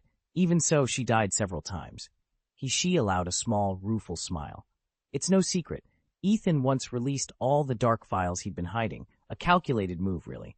Right? His very first act upon arriving on Blue Star was to hunt down Sumali, kill her, transmute her into Dark Silver, and use her as a bargaining chip with me. Angel Yan exhaled, the pieces falling into place. The terrifying image of Ethan the Conqueror clashed with the idea of Ethan held in thrall by Qilin's steadfast goodness. And somehow, against all odds, it made perfect sense. Ethan's maneuver left Heishi momentarily speechless. After all, that chunk of dark silver had been reshaped into a gleaming silver blade. Chapter 308 ignored. Angel Yan stared at the dossier in her hands, the ancient records laid bare before her. Among the files was a chilling account of Ethan's past, how he'd taken Morgana's life without a second thought. The revelation stung her. She'd believed Ethan had softened over time, but this evidence painted him as ruthless once more. "Your Highness Hexi," Angel Yan said, bowing her head respectfully, "I understand your concerns." Princess Hexi inclined her head in return. "I appreciate your understanding, but have you considered what Ethan himself thinks of all this?" Angel Yan paused. Should she have hesitated before, swallowed her doubts and pressed on? What if Ethan's intentions had never truly been cruel? A flicker of hope kindled in her chest. Hexi offered a small, knowing smile. "Don't worry. In comparison to many others, Ethan's position here is an advantage for you." At that, the princess tapped a crystalline orb by her side, and a new file materialized before Angel Yan, records of Hexi's private conversation with Ethan. Heart-pounding, Angel Yan opened it and read his words. They were nothing like the cold killer depicted in the old archives. He spoke of regret, of wanting to protect rather than destroy. Suddenly, Angel Yan felt transported back to that earlier time when she'd tried to reason with herself amid uncertainty. Now, Hexi's revelation and Ethan's own voice shattered her lingering doubts. All she needed was a credible explanation, and, more powerful than any argument, Hexi had appealed to her sense of justice and to her faith in the angels. Angel Yan realized she hadn't resisted at all. Instead, a profound relief washed over her. The past was dark, but perhaps for the first time she could truly move forward. She knew in an instant what was stirring in her heart: love. All along, Ethan had been so commanding, so overwhelmingly powerful, and his divine magnetism surpassed that of any god in creation. Who could stand unmoved before him? Even Angel Yan, who had long kept his emotions under strict control, found himself enthralled. Now that she faced the truth of her own feelings, she could no longer deny them. Ethan had noticed Hishi's recent boldness, her subtle provocations born of devotion to Holy Kesha, a bond she had upheld for 10,000 years. He understood that such millennia of faith could not simply be cast aside without rendering every sacrifice meaningless. That was why he planned to build a future so vast, so undeniably magnificent, that it would overwhelm the weight of their past. 100,000 years, or even 1,000,000 down the road, those ancient vows would crumble into mere memories. And only then would Heishi, Angel Yan, and all who once served Holy Kesha truly belong to him. Ethan stood on the marble terrace of his celestial garden, the night sky reflected in a tranquil pool at his feet. Though every heart in this realm belonged, in a sense, to the supreme god emperor, each soul remained bound by its own tangled thoughts, patterns of desire and doubt that even he could not fully control. He barely had time to ponder this truth before Angel Yan appeared among the moonlit magnolias. Her alabaster wings shimmered softly, and in her hand she carried a single silver blossom. "Supreme God Emperor," she said with a gentle smile. "Do you remember what I told you the last time we met?" Ethan cocked an amused eyebrow and shook his head. "I'm afraid I don't." Yan's lips curved into a knowing arc, as if she'd expected his answer. Ethan had long ago realized that her sudden visits were not her own idea, but the outcome of Hishi's careful scheming. If Angel Yan had been sent here, it was only a matter of time before the others, Angel Chase, Angel Moy, Angel Kira, followed suit. In the original tapestry of fate, these angelic sisters had vivid personalities that inevitably drew his attention. He even confessed to himself that he found some of them endearing. But in the divine realm, no detail went unnoticed. Every flicker of interest, every passing glance was observed through instruments far beyond any mortal telescope or microscope, each one capable of zooming across the cosmos and into the subtlest fold of a thought. She, in particular, wielded this power with surgical precision. If Ethan was being surrounded by female angels, it was because she had studied his reactions and chosen her operatives accordingly. Angel Yan's serene composure gave nothing away. Ethan folded his arms across his chest and studied the silver blossom in her hand. "Tell me again," he invited. "What did you say?" Her smile widened, and she stepped forward, petals drifting down like starlight. The night air grew still, as if the heavens themselves leaned in to hear her answer. Angel Yan knew Ethan was no pushover. If he were, she'd never have slipped from his grasp and stayed free this long. Yet she leaned forward, a dark grin playing on her lips. "Memory gaps or not, sire, I've preserved a backup of your dark data." At her signal, a wave of corrupted information rippled outward, dragging Ethan's hidden memories, sweet and painful, back into the light. He regarded her calmly. "Tampering with dark data is hardly novel," he said evenly. "Fabrication and modification, any decent ciphermaster can do it." Angel Yan laughed, low and teasing. "So you actually believe I forged these files? That I'm the schemer here, and not your Majesty himself?" With a sudden graceful motion, she sprang into his lap, legs coiling around his waist, arms sliding over his shoulders. Ethan met her gaze without flinching. After a heartbeat, he inclined his head. "Precisely, your Majesty." Then, with another elegant gesture, Angel Yan restored Yunsiji's true nature.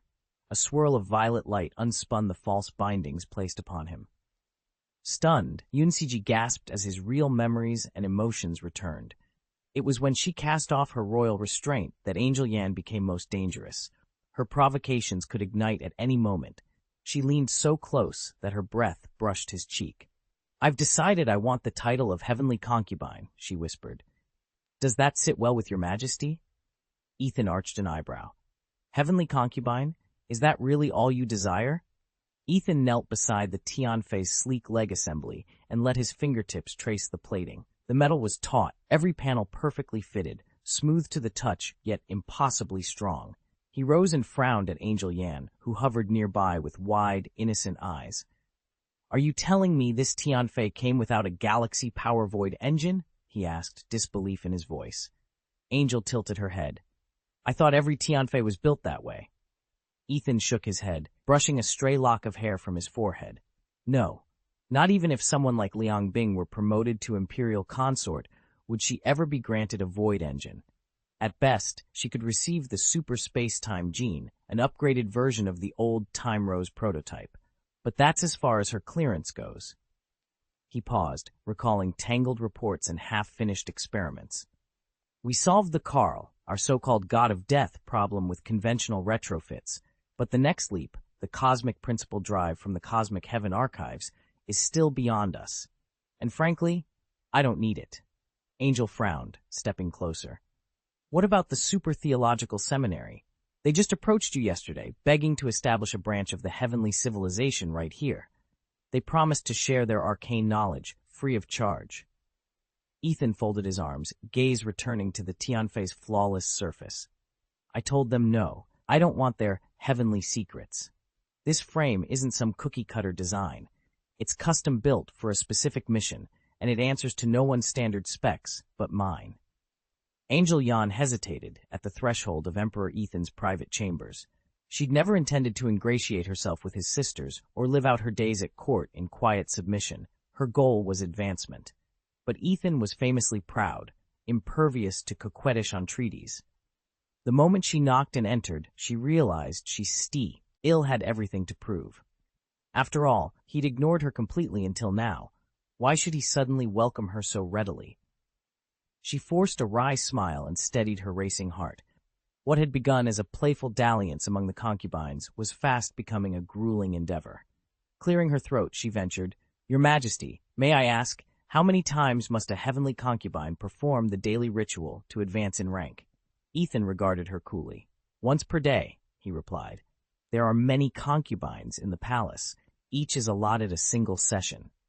Angel Yan's chest tightened. "Is there any way to increase that number, Your Majesty?" Her voice trembled with desperation. He raised an eyebrow, silent. She drew a shaky breath and hands clammy with nerves began to search for an explanation. In her fumbling, her fingers brushed against the jade seal at his waist. Mortified, Angel Yan jerked her hand back. Soot from her sleeves smudged across the ivory surface of the seal. Flushing brilliant red, she sank into a low curtsy. "Forgive my clumsiness, Your Majesty," she murmured, voice barely above a whisper. The chamber fell silent once more, and Angel Yan realized how much farther she still had to go before winning his favor. Ethan slipped into the chamber just as Angel Yan was rifling through the display case. The so-called Angel wore a cruel smirk. He'd planned to use the stolen relics for some unspeakable crimes, then make off with the rest of Ethan's carefully guarded treasures. Ethan's pulse quickened at the brazenness of it all. Angel Yan dared to defy him in his own vault? With a low growl, Ethan stepped forward and traced the ancient runes in the air. At once, a soft glow pulsed around Angel Yan's wrists and ankles. Ethan had unleashed the Kai Yan seal. The light tightened like bands of steel, freezing Angel Yan's limbs in place. Angel Yan's sneer faltered, his wings fluttering in panic. "You won't get away with this," he spat, voice wobbling. Ethan's eyes were ice as he lowered his hand. "Oh, but I already have." With the seal securely binding his prisoner, Ethan turned to extinguish the chamber lights, ready to deliver Angel Yan into the hands of the city's wardens. Chapter 309, Returning Home. Ethan wiped the sweat from his brow as he stepped back from the operating table. Teacher Yan's surgical demonstration had been nothing short of masterful, every incision precise, every suture flawless. Watching her at work, he'd learned more in a single session than in months of theory. But no sooner had the session ended than Teacher Yan slid a fresh parchment across the desk. "This," she said, voice steady but weary, "is your next assignment, 1,000,000 words, on the finer points of channeling divine chi into surgical techniques." Ethan blinked. 1,000,000 words. Before he could protest, she added, "And if you finish early, help me grade the junior students' essays." Over the next 3 days, Ethan poured all his energy into the task. He researched classical texts, refined his own notes, and drafted essay after essay, eventually doubling the required word count. Then, with nothing left to critique, he took Teacher Yan's pile of student papers and began marking them himself. On the morning he turned in his work, Teacher Yan looked up from her desk with dark circles under her eyes. She blinked, breathing shallowly, as if her very muscles had forgotten how to move. Ethan hurried to her side. "Teacher," he said, concern in his voice, "you don't look well. You've pushed yourself too hard again." She managed a wry smile. 3 days of grading and lecture corrections. My body is spent. Even with my third-generation divine physique, I feel like I've run a 100-mile marathon. Ethan straightened. "But the daily task? Just one report?" She laughed softly, exhaustion giving her voice a fragile edge. "Yes, and you completed it in one sitting. I underestimated you." She paused, then bowed her head in genuine gratitude. "Thank you, Your Majesty." Ethan's lips curved into a gentle smile. He knew Teacher Yan had never passed the trial to ascend to the 4th-generation divine body, unlike the story she'd once told him. Yet here she was, still teaching with tireless dedication. And in comparison to him, even the legendary Superwoman who defended the Northern Realms would have been flattened in an instant. Teacher Yan cleared her throat, pushing the papers, now neatly annotated, back toward him. "Rest now, Ethan. We have a long journey ahead, back to your hometown." He nodded. Outside, dawn's first light filtered through the window, heralding the start of a new chapter. Together, they would return home and face whatever challenges awaited. Angel Yan watched Ethan hesitate at the doorway and couldn't resist a sly thought. Was she here simply because they were angels, or because she found the whole idea intolerable? When Ethan finally looked back at her, he was blunt. "Let me be perfectly clear," he said. "We follow a strict first-come, first-served policy for Void Engine assignments. If you show up late, you don't get priority, period." Ethan didn't leave right away. He continued to explain the system to Angel Yan, but she didn't argue. She understood the logic. There simply weren't enough Void Engines for every Tianfei pilot, and if they tried to equip them all, the whole hierarchy would collapse. Before long, even male super soldiers or godly warriors would be demanding body upgrades and claiming Tianfei status. Angel Yan was fine with Ethan's distribution plan. She already had her biological core, after all, and what mattered more was her sway over his decisions. Subtleties like that couldn't be measured in hardware. Just remember, Ethan concluded, you need to hit your daily quotas, keep up with your routine tasks, and you'll always stay eligible. Angel Yan nodded. It was reassuring to know that as long as she met her objectives, she'd never lose her place in line. With the Cayenne operation wrapped up, Ethan set off in search of He-She. His goal was simple: redirect her attention elsewhere and buy Angel Yan a little breathing room. In the end, He-She lay paralyzed. His sacred body had outlasted Angel Yan's by only a hair's breadth, just 1,000,000 counts longer, before it too finally failed. Across that same battlefield, Liang Bing now served in Tiandao. She'd earned the rank of Tianfei, but despite her lofty title, she never obtained the Void Engine. Part of the reason was her unfinished ritual to draw in the corpse of the death god, Karl. The other part came down to a single, cutting remark from Ethan. He'd told Liang Bing exactly what he'd told Angel Yan. If she'd brought her reinforcements sooner, she'd be piloting a Void Engine herself right now. Liang Bing could only stare at him in stunned silence. She'd miscalculated the pace of this war. She'd expected the struggle between Tiandao civilization and the Styx Nebula to stretch on for thousands, even tens of thousands of years. With both sides tapping unlimited resources, she figured it might last hundreds of thousands. Instead, Tiandao unleashed a relentless combination of dimensional compression strikes, time reversal protocols, hypergene assaults, and outright prohibition fields.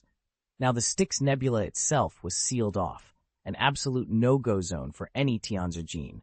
Liang Bing could hardly believe her eyes.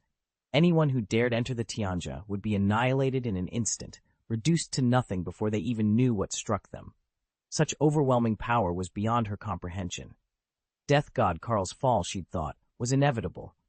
But this was on another level entirely. Her meticulously laid plans evaporated in a heartbeat, leaving her frozen in shock. In stark contrast, Lena moved with serene confidence. Stellar engine, void core, she announced. Frequency 10. Initiate supplementary stellar algorithms, drive matrices, fabrication protocols, and the 4 fundamental function rewriters. A dazzling wave of energy rippled from her, far surpassing anything her former Sunlight super engine could muster. Even at a mere 10th frequency setting, this void engine was leagues ahead.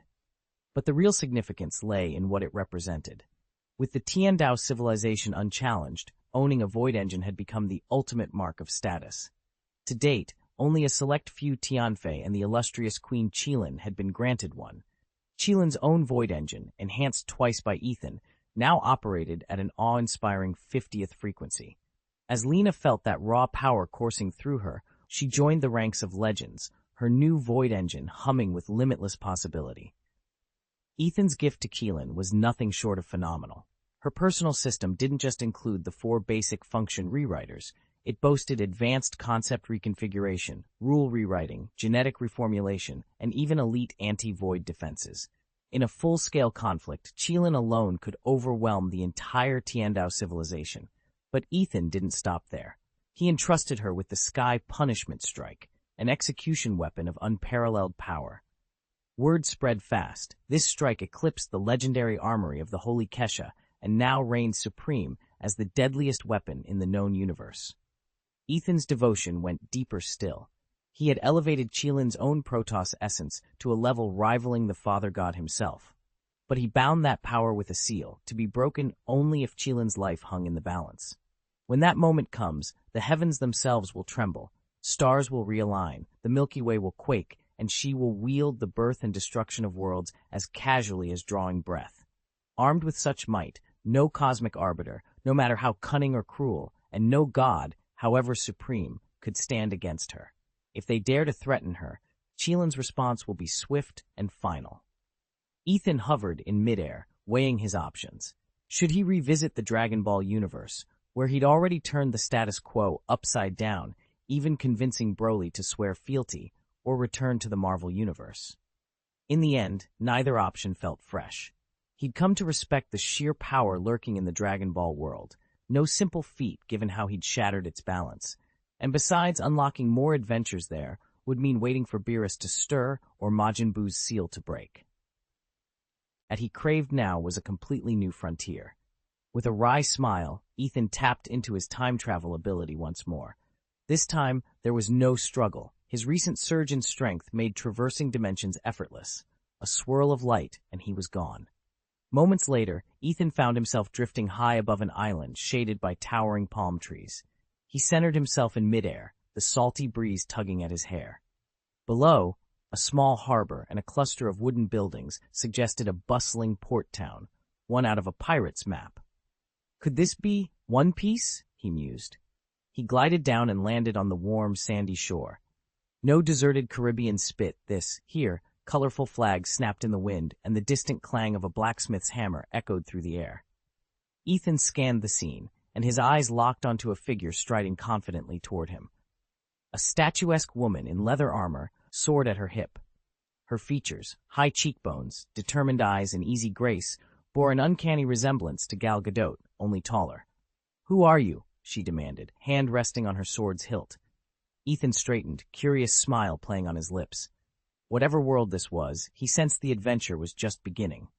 Ethan bolted through the corridor, the woman's long legs almost closing in on him with every stride. It wasn't until he caught sight of her emblem and costume that it hit him. This was his own people's world, the DC Cinematic Universe. He sighed, clutching his head. He'd already been through Dragon Ball's battlegrounds, swung through the Marvel Universe, and now he'd landed in DC? "Why can't I ever just wake up in a quiet, ordinary place?" he muttered to himself. The woman halted, brow furrowed as she took him in. Her sharp gaze swept over his disheveled clothes and wild hair. "Hey," she called, her voice cool and steady. "Are you a man?" She stepped closer, curiosity plain on her face. Chapter 310, DC Protoss. "No, I'm a male god." Ethan spoke in Chinese, and Diana's brow immediately furrowed. "Amazons are said to know hundreds of languages," she remarked. "Chinese isn't one of them?" He rubbed his temple. "Exactly. You don't speak any other language besides this?" Diana shook her head thoughtfully. "The Amazons were created by Zeus to bridge human communication, but that's beside the point. Allow me to introduce myself properly. I'm Diana Prince." With perfect poise, she switched to flawless English. "Daughter of Hippolyta, Queen of the Amazons," who'd continue. Ethan held up a hand. "Okay, I get it. You're Wonder Woman." He studied her carefully. It was as if someone had taken Gal Gadot's likeness and dialed every feature up. The real actress was charming enough, but this Diana looked sculpted by the gods. Long, powerful legs, a cinched, athletic waist, and skin without a single flaw. Where Gadot's portrayal was modestly elegant, this Amazon's curves were fuller and naturally balanced, a clear testament to her divine heritage. Ethan towered over Diana, his lean frame stretching nearly 183 centimeters, long legs and all. Even so, Diana's head came almost level with his nose. She studied him curiously. "Who are you?" she asked. "Ethan seems like a given name. What's your family name?" He met her gaze calmly. "My name is Ethan. Lou is my family name, and Ethan is my given name. As for who I am a god." "A god?" Diana's brow rose. "Then you serve Ares?" Ethan shook his head. "Relax, I'm not from your pantheon." A hint of caution lingered in Diana's eyes. Though she appeared unfamiliar with the wider world, she was sharp, adept at reading between the lines. Ethan's sudden appearance, so unlike the rescue of Steve Trevor, set her nerves on edge. "Another pantheon?" she asked. With a gentle motion, Ethan produced a leather-bound volume seemingly from thin air. "This is a compendium of external mythologies," he explained, handing it to her. "It covers your Greek legends and those of my own realm. Take a look." Diana turned the book over in her hands, hesitating for only a moment before opening its cover. The pages within promised answers, and perhaps more questions about the gods beyond her world. In this creationist cosmos, information flows at lightning speed. No one knows that better than the new gods of the DC universe. At the very top sits the supreme god, unrivaled in power, wisdom, and awe. Even when compared to whole pantheons of lesser deities, he remains the ultimate authority. Darkseid himself is counted among these divine ranks, and the arrival of his new god race has sparked fresh fascination. Unlike the old DC pantheon, these beings inspire new conflicts, alliances, and storylines. So who exactly are the new gods? They are the humanoid denizens of two warring worlds beyond ordinary space and time, New Genesis and Apocalypse, together known as the Fourth World. Over millions of years, exposure to the mysterious source, the primal wellspring of all cosmic energy, elevated these tribes from mere mortals to literal gods. Advanced Fifth World technology then secured their genetic stability and guided their evolution to perfection. As a result, new gods possess strength, intellect, and speed far beyond any human's reach. On New Genesis, they strive for peace and enlightenment. On Apocalypse, they forge legions of monstrous warriors to fuel Darkseid's relentless hunger for conquest. Yet amid all their power, even the new gods can be blindsided, because in the vast tapestry of gods and universes, surprises are the one constant. Long ago, under the subtle machinations of the evil god Loki, the War of the Gods erupted. The fabric of the divine realm was torn apart, the elder deities were destroyed, and cataclysmic waves of divine energy swept across the universe.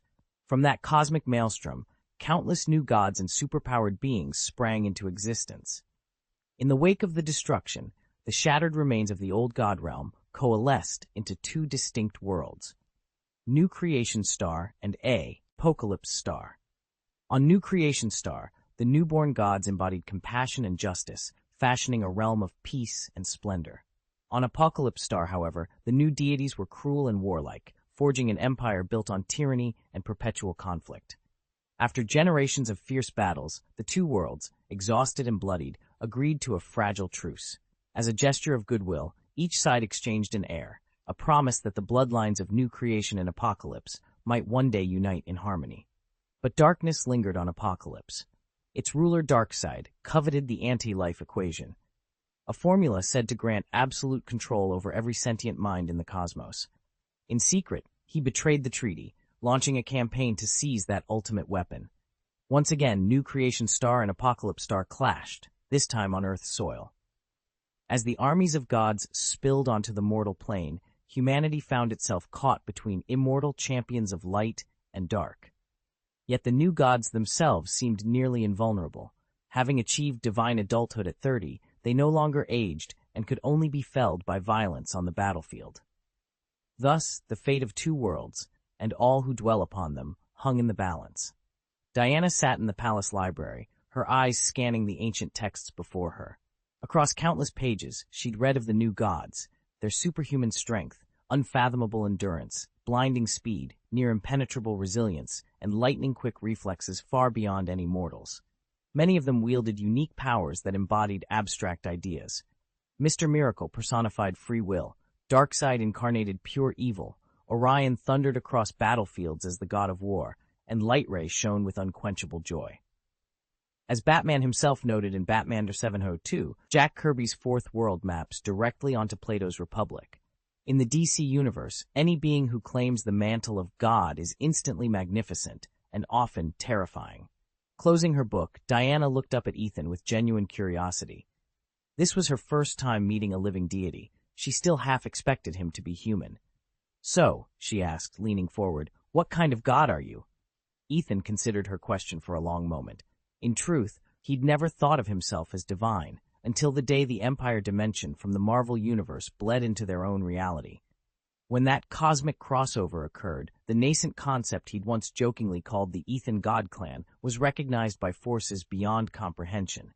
In that instant, the universe elevated him. He wasn't just a man anymore. He was the God King of the Ethan God Clan. He met Diana's gaze and gave a small, wry smile. "I suppose that makes me a king among gods," he answered softly. "The God King of the Ethan God Clan." Ethan's divine might still lagged behind that of the established gods, both the ancient pantheons and the newly arisen deities, simply because he lacked their god waves and source wells. Yet as an alien deity, what some called an outer god or adventor, he had access to a broader, more eclectic array of divine energies. In effect, Ethan could tap into power systems no true Dragon Ball god, nor any DC or Marvel entity, had ever wielded all at once. Sitting alone in meditation, Ethan cataloged the kinds of power at his disposal.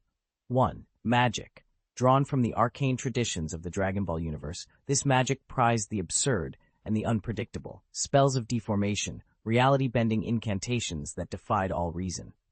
2. Divine arts. The legendary techniques of Dragon Ball's gods, though Ethan had yet to master any single art, he understood their principles and could shape his own powers around their concepts. Number 3. Superpowers. The great material universes had their own divine rules: enhanced strength, rapid regeneration, telepathy. Again, Ethan had not absorbed a catalog of named abilities, but he grasped the underlying framework. The 4. The trinity of his own divine power. Born from his unique alien source, this was his signature gift: destruction, inspired by Broly's raw, seism, IC force; devastation, echoing Doomsday's unstoppable entropy; power, the monumental strength of Kryptonians. By blending these three pillars into a single, unified will, Ethan forged his most potent and most personal expression of divinity. It was this trinity, more than any borrowed technique, that formed the bedrock of his power.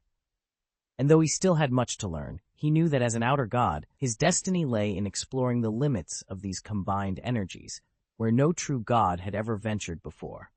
This alignment of forces gives Ethan everything he needs to ascend to godhood in the DC universe.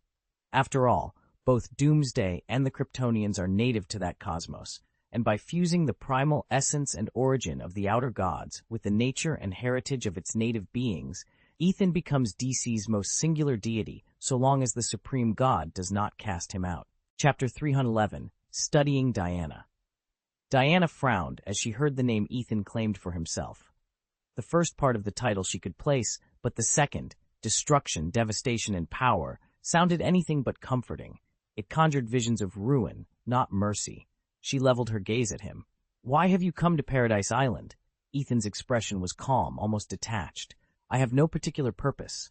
Her eyes narrowed. She treated every stranger who set foot on Themyscira with caution, Steve Trevor included. But at least Steve was mortal, subject to reason and persuasion. Ethan professed to be a god, yet she showed him the same cool reserve. He felt no need to press for her goodwill. After all, he commanded a host of angels and walked alongside the gentle, wise Keelan. He neither sought allies among Amazon warriors nor craved their worship. Diana's posture stiffened. She raised her shield, its polished surface gleaming in the sunlight. "Then you must leave," she said, voice steely, "before I make you." "Very well," Ethan replied. He turned away and stepped back, crossing the island's border without a sound. Though he disappeared from view, he did not truly depart. From the edge of the mist-shrouded shore, invisible eyes continued to watch Diana, cataloging her strength, her resolve, and the secrets Paradise Island still held. Ethan didn't want a pointless fight. What he hungered for was to study Diana, a bona fide goddess. In the comics, she'd been born of the God Wave. In the films, her origin differed, but either way, her power was too intriguing to ignore. Besides, this was still the Great War era. Batman and the other heroes hadn't even been born yet, and Supergirl was far from arriving on Earth. The only two legendary forces he could name, the Speed Force and the Mother Box, were both well beyond his reach. Yet as the god of power, he knew that any divine energy he encountered could be absorbed and bent to his will. More than anything, Ethan coveted the Speed Force. His own super speed was impressive, but the Speed Force was something else entirely. It defied the laws of physics, let its wielder run backward through time, even unravel reality itself. And so, after slipping away without a trace, he watched and waited. When Diana discovered he was gone, she immediately went on high alert, combing the battlefield until her eyes ached, but she never found him. Still, his sudden vanishing act left a mark on her memory. Ethan had been not only the first man she'd met, but the first god she'd ever encountered, and in the echo of his departure, she felt the stirring of a divine charisma she would never forget. Ethan's divine charm was nothing more than a byproduct of super genes in the Super Seminary universe. For instance, the sunlight gene gives certain super soldiers a genuine sensation of warmth and radiance, what they call divine charm. But when Ethan crossed over into the DC universe, his heritage as an outer god infused that charm with a truly mystical potency. In effect, he had become a god of allure, a seemingly trivial title, but one capable of beguiling men and women alike. Diana had sensed something unusual in his presence from the start, keeping her guard tightly up. Yet after Ethan slipped away, her psychological defenses faltered, and his subtle influence began to weave its way into her thoughts. It felt akin to a supernatural beauty mark, only far stronger, a faint whisper at the edge of her mind that tugged at her emotions. One evening, Hippolyta appeared at Diana's side. Diana couldn't say exactly why her mother showed up. She offered no explanation, and Hippolyta offered none in return. Diana's unease only deepened. Over the next few days, Ethan observed Diana from afar, fascinated by the dreams that tormented her night after night. Each midnight, Diana would awaken in a cold sweat, clutching her forehead, her eyes wide with confusion. Again and again, she dreamed of a god who called himself Ethan, his presence impossible to ignore, even in sleep. Ethan crouched in the shadows, uncertainty tightening in his chest. He still didn't understand why Diana's power had faltered. At first, he'd blamed magic. Perhaps she was cursed. But Diana was fine now, and there was nothing about her abilities that suggested interference. He had pored over every scrap of information he could find on the goddess. References were scarce, but he'd noted them all, and catalogued even more questions. He sighed. If these clues ran cold, he might have to seek out Darkseid himself for answers. After all, the few times Diana had been bested were when she faced his projections or his cloned warriors. Such encounters taught little about her true limits, but they were a data point, however tenuous. A sudden roar shattered his thoughts, propeller blades cutting through the air with deafening insistence. Ethan pressed himself against the rocky shoreline and peered through the mist. "Here we go," he muttered. "The story's about to start."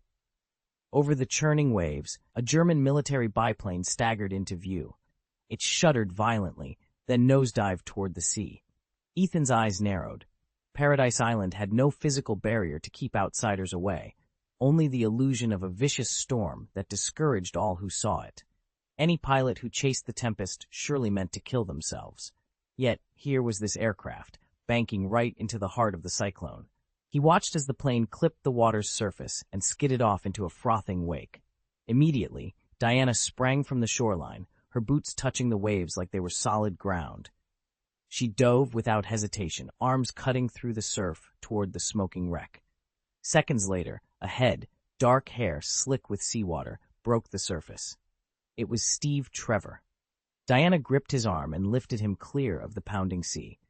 Understandably disoriented, he coughed and blinked up at her. Ethan's gaze darted around. Behind Diana, waist-deep in the breakers, a squad of German soldiers emerged. They trailed in from the storm, weapons drawn, determined to seize the island's hidden shores. He felt a thrill of anticipation. The moment had arrived, the clash of Diana's world with the war raging beyond her waters. And, at the epicenter, he would be watching, learning, and if necessary, intervening. The true test of his research had just begun. The battle between the Amazons and the German troops had erupted into a deafening roar of gunfire and war cries. Though Ethan stood at the edge of the fray, he was determined not to interfere, at least until he saw Queen Antiope move to protect her daughter. Diana watched in horror as a German rifleman took careful aim. The bullet whipped through the smoke-filled air in a single deadly arc. She knew the Amazons' strength was extraordinary. They could rappel from great heights on a single rope, their bodies tougher than any humans. But no amount of Amazonian vigor could stop a full-power World War I bullet. Antiope, unaware of the projectile hurtling toward her, raised her shield just in time to see its approach. Diana's heart seized. "Mother!" she cried, lunging forward, but the distance was too great, the bullet far too fast. Then, with a sudden, desperate burst of speed, Ethan threw himself into the line of fire. Bang! The shot rang out like thunder. In that split second, Ethan's form blurred before Diana's eyes. The world seemed to slow as he collided with the bullet's path, arms shielding Antiope's and Diana's lives. Silence fell. Smoke curled in the air. Diana rushed forward, her breath catching in her throat. She reached Ethan's side. His clothes were singed, a dark stain blossoming on his chest, but he still lay between her and her mother, his body the barrier that had saved them both. Antiope dropped to one knee, her voice a trembling whisper. "Ethan? Why?" Ethan managed a faint smile. Pain laced his words, but his resolve shone clear. "I couldn't stand by while you were in danger." Diana knelt beside him, tears welling. In that moment, the war outside faded away, leaving only the fragile bond forged in the space between a bullet and a shield. The bullet screamed through the air, closing to within a meter of Ethan's chest, then slammed into an invisible barrier as if into stone. The explosion scattered shrapnel, but Ethan emerged unscathed, his clothes untouched. Diana's heart lurched. He tilted his head, a faint smile curving his lips. His eyes flared a deep crimson, and with a hiss of superheated air, twin beams of heat vision lanced from his gaze. In an instant, the remaining German soldiers were cut in two or vaporized outright. Steve, an ordinary man, stumbled backward, his face ashen with horror. Diana and the Amazon warriors, too, stood frozen, their mouths agape. They had never beheld such power. "Who are you?" Queen Hippolyta's voice rang out, sharp and demanding. Diana stepped forward. "Mother, this is Ethan." Hippolyta's eyes widened in disbelief. "You know him?" Diana's relief was almost as fierce as her gratitude. Had Ethan not intervened, had he not absorbed the full force of that shot, her queen and countless Amazons would have perished. "But how?" Hippolyta pressed on, her gaze shifting between Diana and the two men. "No man has set foot on Themyscira in living memory. How do you know him?" The queen's unease was palpable. Though Amazons were aware of men in the wider world, Diana's own friend had penned over a dozen volumes exploring the bonds of love between man and woman. This was the first time a man truly stood upon Paradise Island. And now there were two. Hippolyta's ancient heart fluttered with a mix of wonder and apprehension. Chapter 312. I was studied too. The Amazons have their own customs when it comes to men. When they require breeding stock, they capture males. Some are released afterward, while others never leave. The same fate awaits any male child born among them. Of the two strangers standing before Queen Hippolyta, Steve Trevor was unmistakably just an ordinary man, but Ethan carried an entirely different aura. Hippolyta's brow furrowed. She knew the world beyond Themyscira harbored marvels, yet there were no Batmen patrolling its streets, no Kryptonians calling Earth home.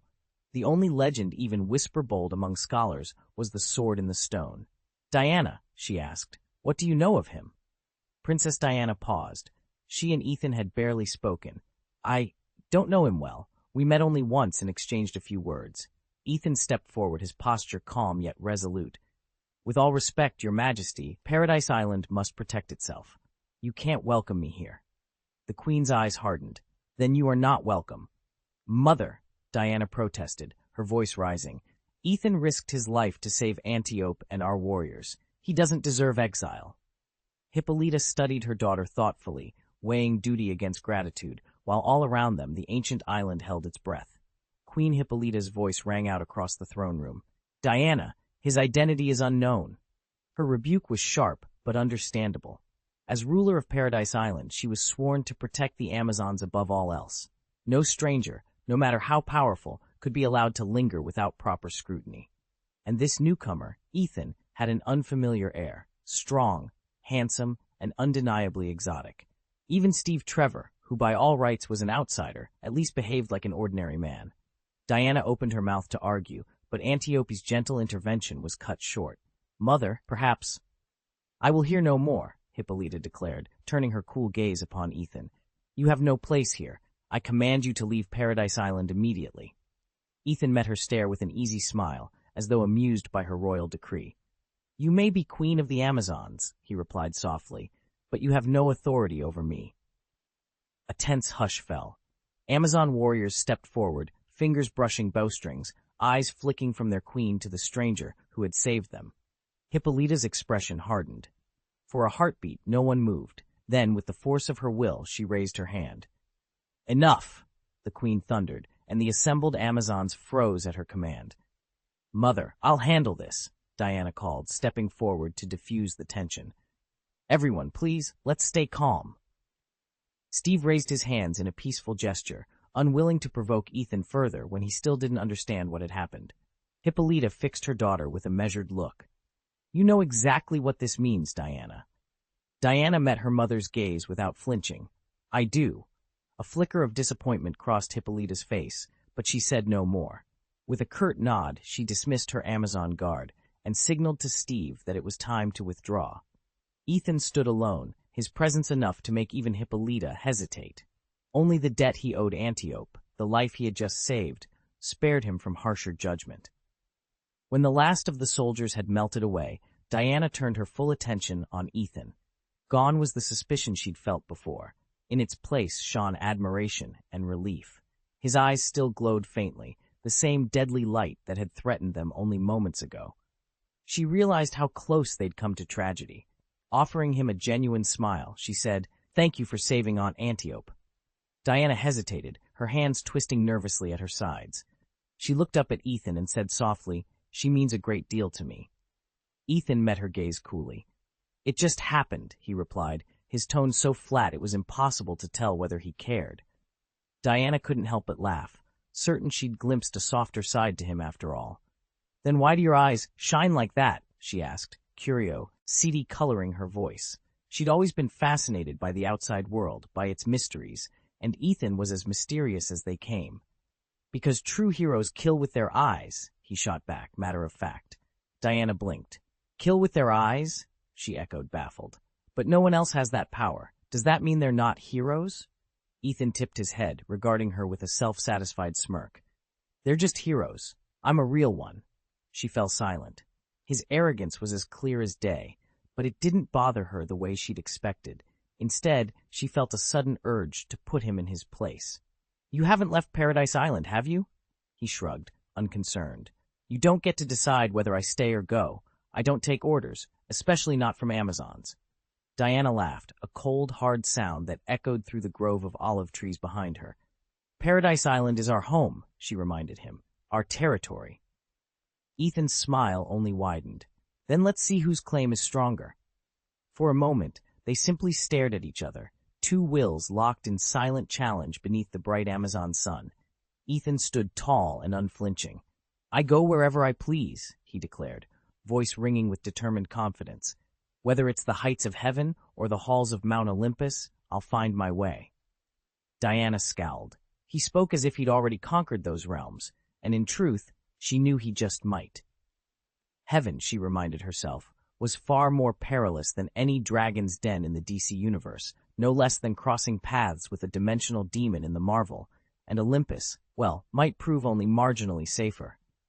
"You'll learn your lessons soon enough," she warned, narrowing her eyes.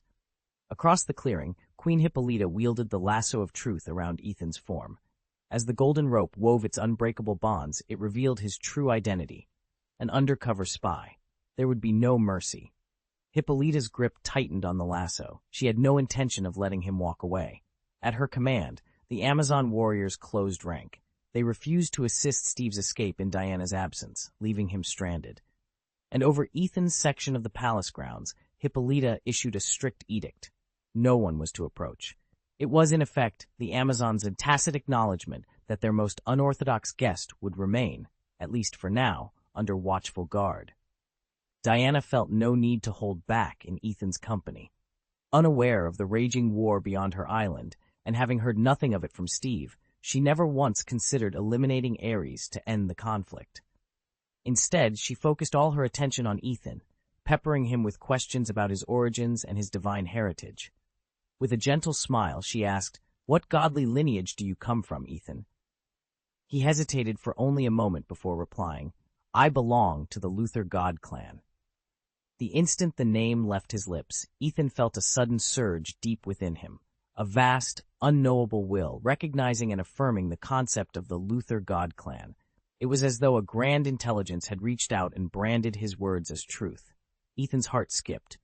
He understood now that from the moment he crossed into the DC universe, he had been under the watchful gaze of the Supreme God. His arrival, no mere freak accident or simple superpower, had been tracked and catalogued by an omnipotent observer. Any thought he harbored, any secret he tried to bury, was instantly laid bare before that celestial sentinel. He scanned the surrounding glade, half expecting to glimpse the ethereal forms of interdimensional eyes. Were they already here among mortals, unseen and inscrutable? Ethan didn't know, but he was certain of one thing. In this new world, nothing went unnoticed. And now that his divine heritage had been proclaimed, his every move would be watched more closely than ever. Chapter 313, The Birth of the Ethan Race. "Seriously? That's how the Ethan clan was born?" Ethan grumbled, rubbing his temples. An offhand remark of his had somehow crystallized into a full-fledged clan bearing his own name. Now in the DC Universe's cosmic order, he was not only the founder but the god-king of the Ethan clan, and all its divine power would flow through him. The implications were staggering. Every new member of the Ethan clan would increase his reservoir of god energy. The stronger and more numerous they became, the more omnipotent and omniscient he would be, for their abilities would all channel back into his singular will. If he wished, Ethan could even reshape Kryptonians into Ethan Protoss, bending them to his divine purpose.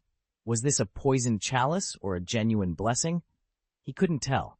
But one thing was certain, he had no choice but to accept. Ethan exhaled, a rueful smile tugging at his lips. Frankly, who wouldn't seize an opportunity like this? Ethan stared into the distance, uneasy. The gulf between his own powers and those of the supreme god felt insurmountable. He could almost hear the divine laughter. The Etherian divine clan, the great will, had sneered. "You're so mighty. You founded a clan of gods in your own name?" Diana, fresh to this realm and brimming with curiosity, blinked. She'd never imagined Ethan might deceive her, and if he did, she'd simply bind him with her lasso of truth and force an admission. Still, Ethan seemed lost in thought, weighing whether his newly christened divine clan was truly original or merely a revival of some ancient order. The supreme god's commands had been maddeningly vague, as though he could bend reality at a whim. "Yes, you can do it too," the great will had added. "Create your own Protoss, Diana." "I can't," Ethan said, exasperated. "I'm not a god." Diana crossed her arms, puzzled by his modesty. Rarely did she meet a deity who was so approachable. She shadowed Ethan every day, peppering him with questions about Ares, the god of war. Rumor had it that Ethan's superbrain possessed telepathic gifts, and Diana was convinced he'd be her key to locating Ares.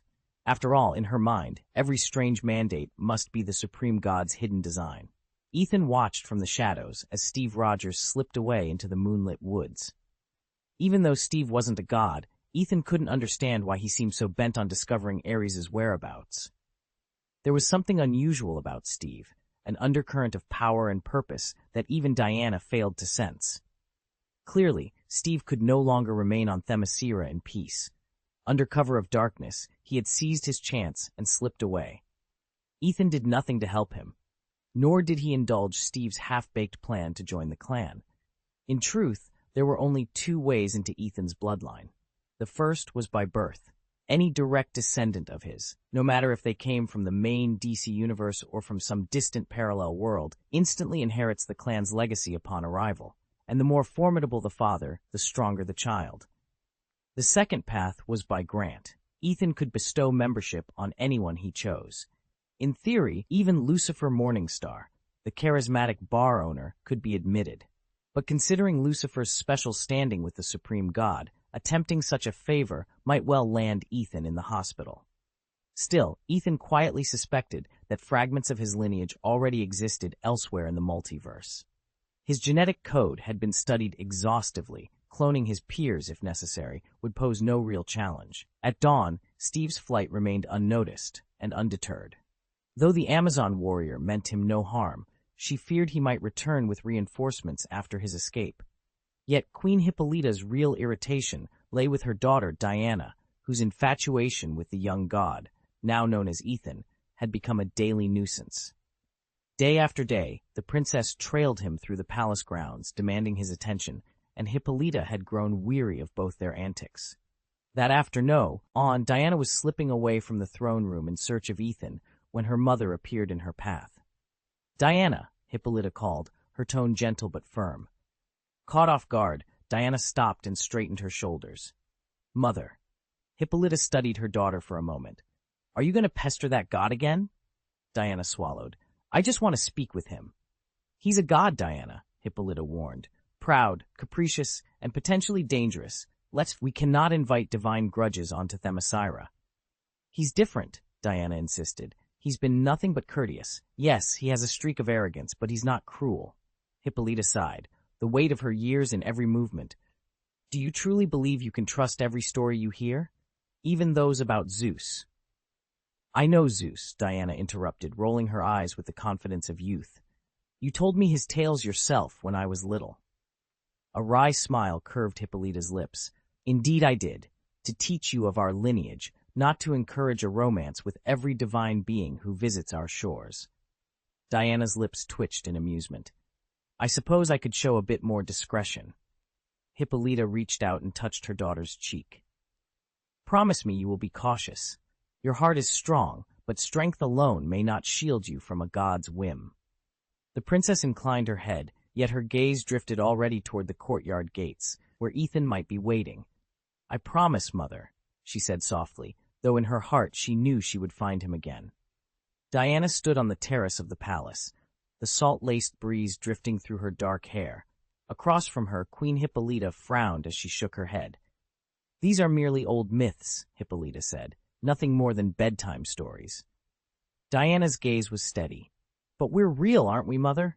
Hippolyta opened her mouth to protest, but Diana raised a hand, cutting off any further argument. She turned on her heel and hurried through the marble halls toward the garden courtyard, where Ethan stood alone, gazing out at the lush green valleys beyond Paradise Island's cliffs. He wore a simple tunic that did nothing to hide the steady strength in his shoulders. Despite the birdsong and the gentle sway of flowering vines, his expression was solemn, almost wistful. Ethan, Diana called as she approached. He didn't turn right away. At last he spoke, his voice low and steady. Diana, I'm leaving. For a moment she couldn't believe what she'd heard. Leaving? But why? Paradise Island is more beautiful than any place in the world. He finally met her eyes, and she sensed every hidden layer of his power and mystery, qualities that had drawn her to him from the start. I was never meant to stay, he said. A pang of dread tightened in Diana's chest. She'd come to depend on him, his laughter echoing among the columns, the way his eyes lit up when he spoke of distant realms she could only imagine. The Amazons revered strength, and Ethan was strength incarnate, a unique god with secrets she'd only begun to uncover. Now that he'd announced his departure, she felt unmoored. Please, she whispered, stepping closer. Don't go. He shook his head gently. My path lies elsewhere, Diana. I owe it to the world beyond these shores. She reached out, but he merely smiled, a small, sad curve of his lips. Then, almost imperceptibly, he began to fade into the shimmering air, vanishing as though he had been nothing more than a dream. Ethan! Wait! Diana cried, but the courtyard was empty, save for the scent of jasmine and salt. He was gone. Diana stood alone, wind swirling around her, the echo of his name lingering in the stillness. Ethan! Ethan! And in that silence, she realized that everything had changed. Ethan's unexpected departure caught her off guard. She'd assumed he would vanish like last time, but when she finally finished scouring every corner of Paradise Island, he was already gone, off into the wider world. Ethan's next goal was audacious. Abduct Clark, tap into his limitless potential, and ascend as a true Lutheran god. Once he reached that level, he believed he could continue evolving simply by sitting in silent meditation.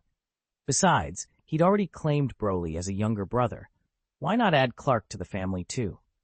The thought of his two prodigious siblings meeting one another filled him with eager anticipation. With the First World War raging across Europe, Ethan paused to wonder, had Gotham City even come into being yet?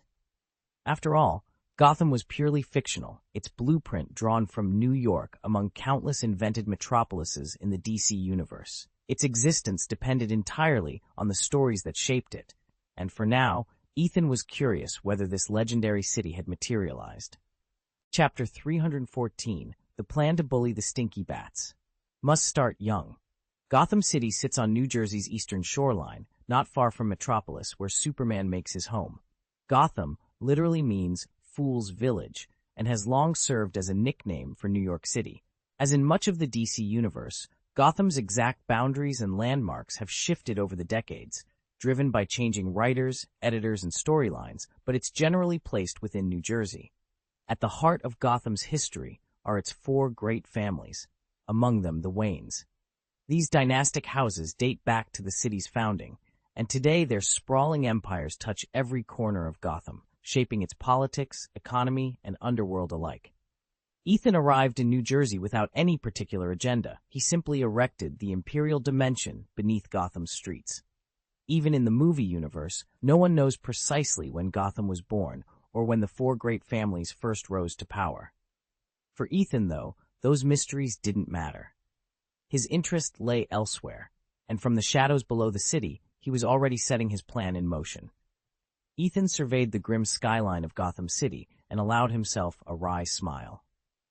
It wasn't as corrupt as New York. Its daily body count couldn't rival New York's 10-hour peaks. But in his book, Gotham's brand of evil was still a feast worth savoring. He had no intention of spreading his operations across the entire United States. The DC universe overflows with gods and monsters.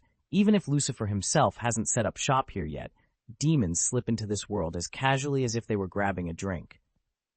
Compared to Marvel's handful of mystics, the Ancient One and her well-meaning but bumbling protege, Karmatage, DC's roster of fiends is practically endless.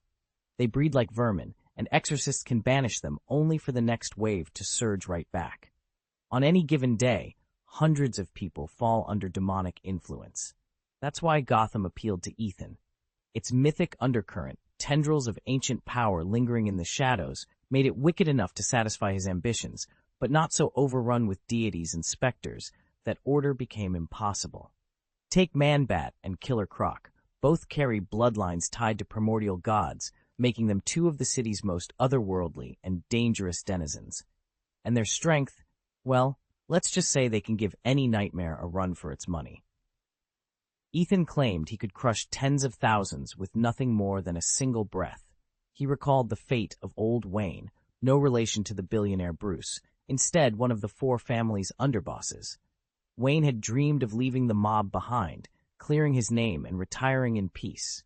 Gotham's underworld, both its overt rackets and its hidden ties, answered to him alone, and yet he was gunned down mid-shakedown by the very thugs he'd been shaking down. The irony was bitter. Gotham's crime lord felled by street punks. When Ethan first arrived, he laid the groundwork for the House of Ethan with the utmost discretion. Rather than announce himself with fanfare, he quietly seized control of Gotham's two most profitable industries, arms dealing and pharmaceuticals. In the fractured reality of this city, unlike the rigidly regulated military, industrial, and medical complexes he'd known back in the Marvel Universe, both markets lay ripe for conquest. To send a message to that caped crusader in Gotham, don't you dare use your millions to meddle in my business. Ethan recruited battle-hardened generals and assembled a pharmaceutical empire destined to dominate America. After all, once your products are covered by insurance, the money flows in ceaseless torrents. Chapter 1. A Dragon Crossing the River. Ethan stood by the warehouse dock as crates of painkillers, vitamins, anti-inflammatories, and antibiotics were methodically unloaded. Under the Luthor family's banner, every essential drug in the region now fell under their control. The four great families watched this incursion with thinly veiled contempt. To them, permitting another clan to establish such dominance was like a dragon daring to ford a river. Yet the Luthors were too formidable to ignore. On the day of their arrival, 10 armored tanks rumbled through the city gates, clearing traffic and scattering any who dared approach. 1,000 fully armed soldiers formed a moving wall behind them. Then, cutting an almost surreal contrast, a sleek matte black sedan pulled up. When the engine fell silent, a young man stepped out, Ethan. His features were so perfectly balanced, so arrestingly handsome, that even the hardened bodyguards around him paused in disbelief. It was as though a divine artist had sculpted him as the personification of beauty. Ethan approached the grand estates of the four great families with calm courtesy. He bowed politely, extended warm greetings, and spoke in measured tones. The patriarchs listened in stony silence, their hostility restrained only by the weight of his armed escort. By dawn, 3 of those families lay in tatters. Their heads, once the fiercest power players in the pharmaceutical and arms trades, had each been felled by sudden heart failure during the night. With their leaders gone, contracts dissolved and supply lines collapsed. The Luthor family slipped seamlessly into the resulting power vacuum. Shipments of weapons and medicine that once belonged to 3 great houses were now rerouted to their warehouses. Only one of the 4 great families remained unbroken, too afraid to challenge Ethan's authority. Rumors swirled that he had orchestrated the mysterious deaths, but Ethan carried on as if nothing had happened. He claimed no part in the fatal heart attacks, insisting he'd done nothing more than pay his respects. And so, beneath his composed, innocent smile, the city bowed to his rule, too intimidated to question whether fate or the Luthor family's cunning had truly sealed the 4 great families' downfall. Chapter 4. Even here, You can see Clark coming, Ethan thought, looking out from the balcony of his new home.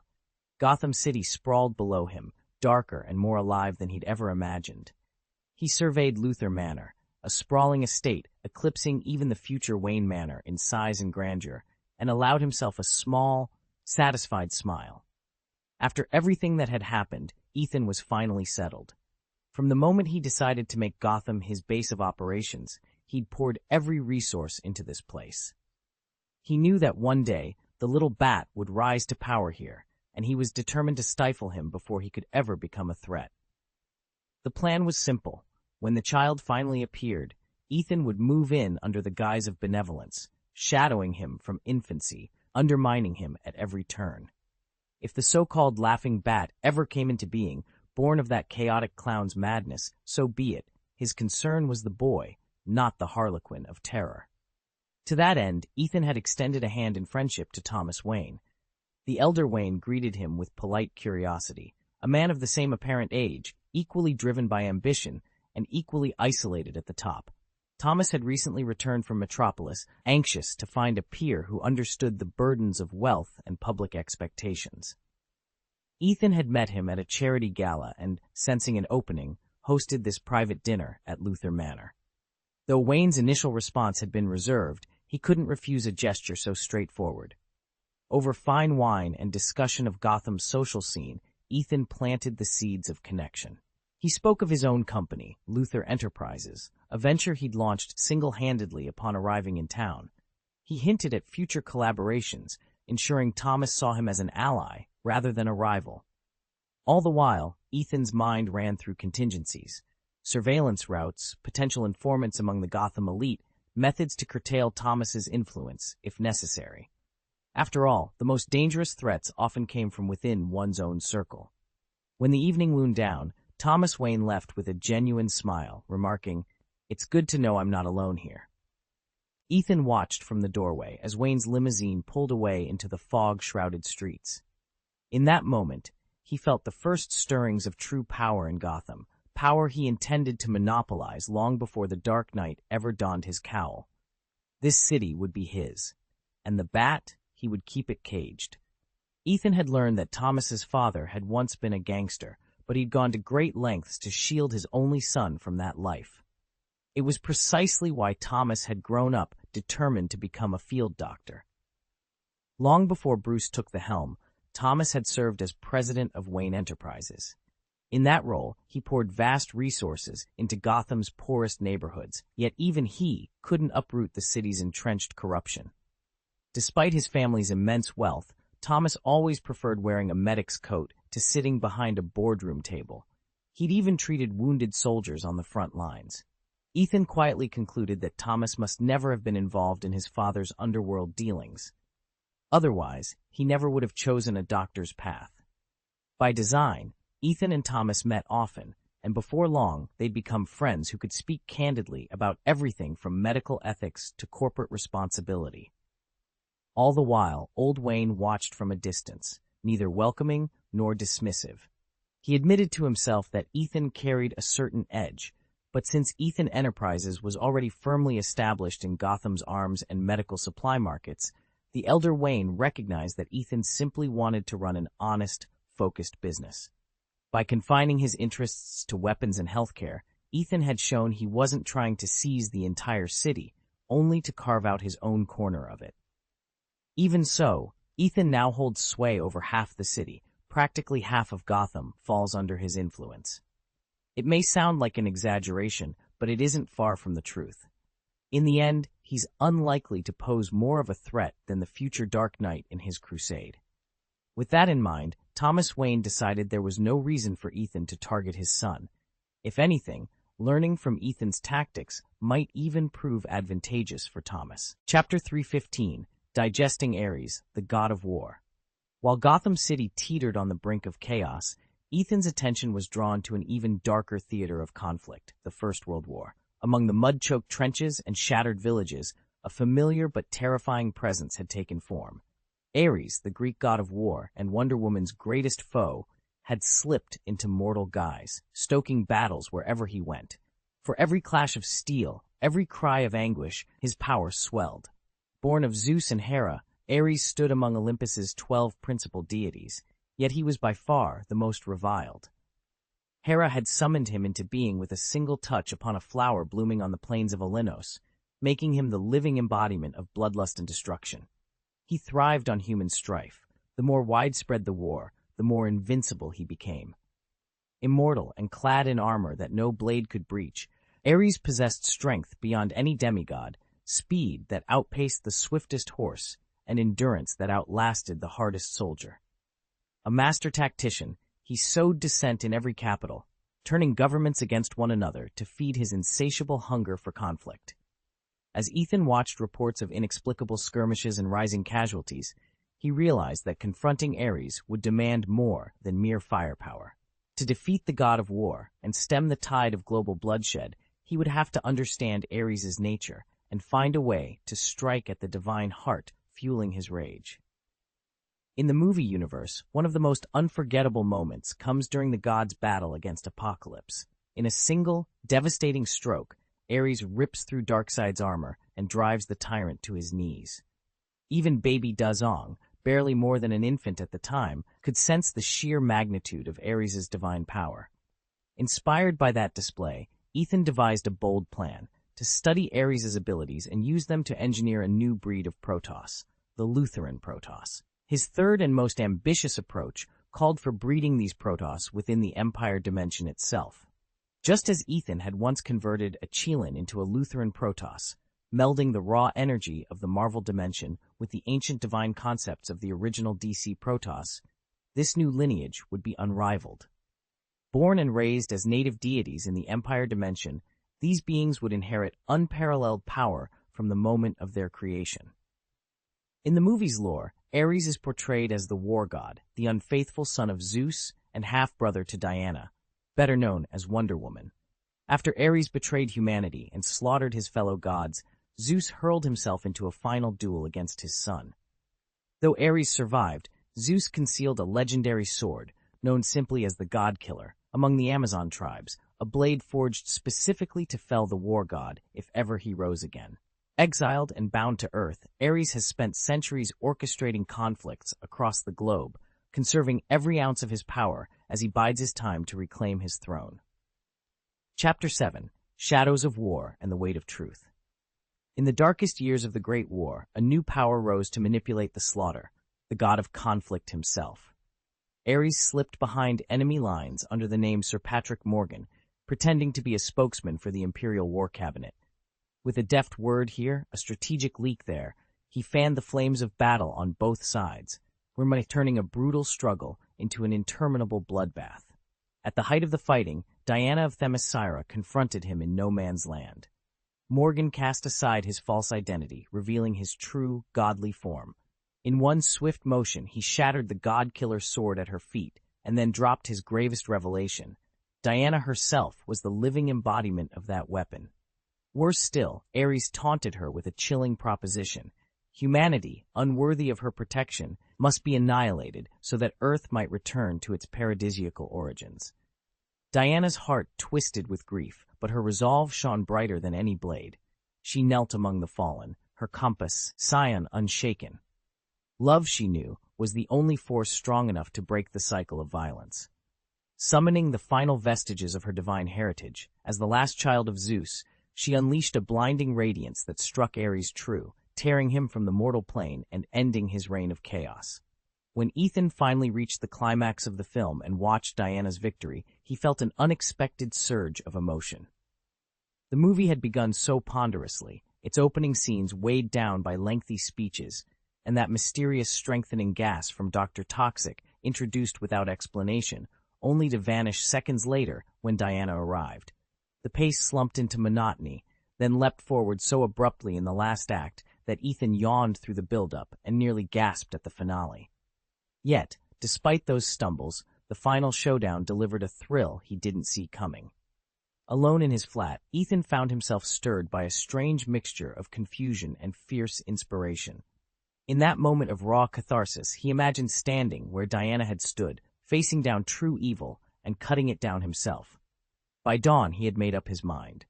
If a man of war could hide behind a government title, Why couldn't a man of conscience do the same?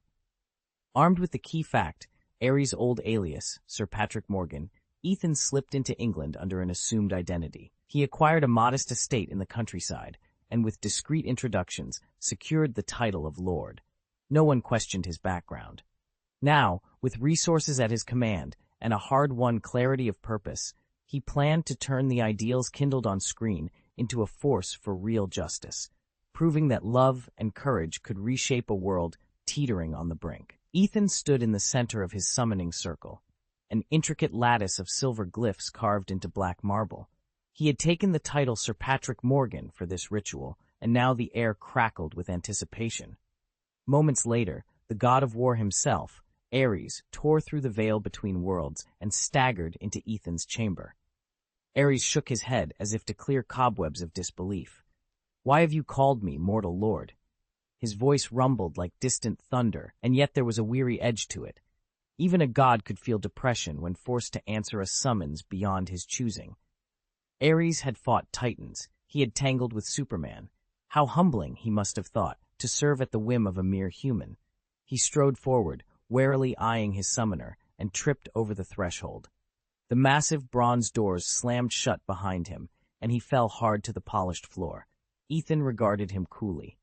"So this is the power of war," Ethan murmured, stepping closer. From his vantage point, Ares no longer appeared as living flesh and blood, but as a latticework of divine runes, the very blueprint of conflict itself.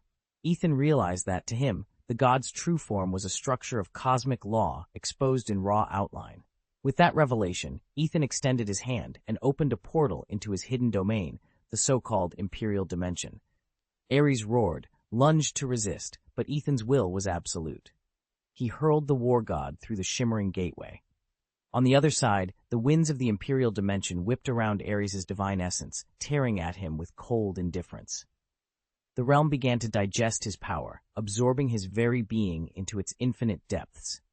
Ethan watched, intrigued. Would angels materialize to defend their lost sibling? Would some cosmic safeguard still his capture? He waited, but nothing stirred. The chamber remained silent, save for the faint hum of residual energy. Ares' voice echoed from the portal, strained and powerless. "Do you not care that you're devouring a life from another universe?" Ethan's lips curved into a thin smile. "I care only for power I can wield," he said simply. In truth, Ethan had just stolen the source of the DC Universe's might, its primal origin. The theft was negligible to the vast tapestry of existence, but nonetheless, that universe had lost a fragment of its life-belair, Ood, and as Ethan sealed the portal behind him, he could already feel the subtle shift in the cosmic ledger, the stolen essence now fueling his own empire, awaiting its next command. At the grandest scale, this crisis is like Nidhogg gnawing at the roots of Yggdrasil, undermining the very foundation of existence. On a smaller scale, even if Ethan were to swallow the entire universe, its absence would scarcely be noticed, utterly insignificant. Yet since no one else will act, I will. Ethan has just forged the war god of the Protoss lineage. In the Empire dimension, they've fully digested and analyzed Ares' essence, and Ethan has mastered that power himself. Naturally, the new war god wields both Ares' martial might and the Dominion's cosmic authority. In every detail, the war god bears Ethan's likeness, an Eastern countenance with sharp, handsome features, a towering frame carved with the exaggerated dynamism of a Hong Kong comic book hero. To Ethan, a man must look exceptional, heroic, and indomitable. There is no place for weakness or effeminacy in his divine clan. Apophis Ethan, the Protoss warriors intoned his name in unison. "Father God," they echoed, dropping to one knee in deep reverence. Born fully formed with inherited memories drawn selectively from Ethan himself, these Protoss require no upbringing, no learning curve. They stand at the ready, eternal guardians of Ethan's will and the powers he has newly unleashed. Chapter 8, Apophis and the Longing of Paradise Island. "That's an awfully slow way for mortals to grow," Ethan muttered, gazing down at the translucent blade floating in midair. "They need time to mature, and this method just drags everything out." A low hum resonated from Apophis, the sentient magic sword, as if it were amused. "Apophis? That's the name you chose for me." Ethan let out an exasperated sigh. "Yes, Apophis, you're more than just a weapon, You're going to be the cornerstone of my Protoss initiative." He paused, tapping his chin thoughtfully. "Someday, I'll venture into the Devil May Cry universe and recruit Nero as a Protoss warrior. Then I'll slip into the world of Final Fantasy and offer Sephiroth the same opportunity.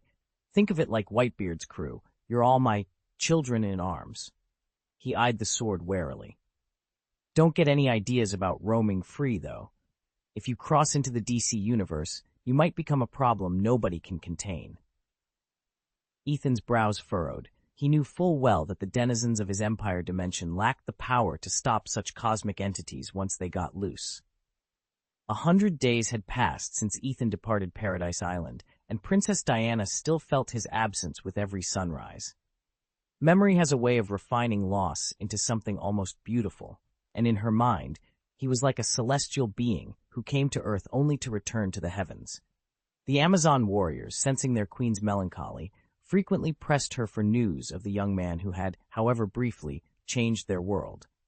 Diana smiled gently whenever they asked. "He walks his own path now," she'd say, "but I have no doubt he carries the spirit of Themyscira with him, undaunted, compassionate, and true." Yet every night, beneath that marble moon of her island home, Diana's thoughts drifted back to Ethan, wishing him strength on his cross-dimensional quest, and praying for the day he might return once more to Paradise Island. Chapter 316. In truth, if the Amazon warriors hadn't peppered Diana with questions, she might have kept her longing locked away. Yet as she shared Ethan's story with her sisters, each retelling only deepened the impression he'd made on her heart.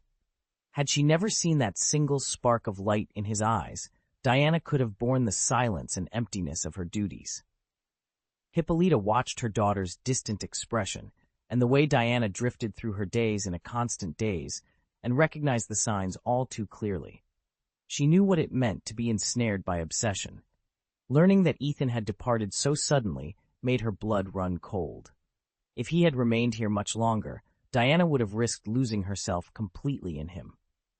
What drew Diana to Ethan was the mystery he embodied, the unknown dangers and possibilities he represented. Once her curiosity was sated, that spell would break. That was why Hippolyta had quietly allowed their meetings to continue.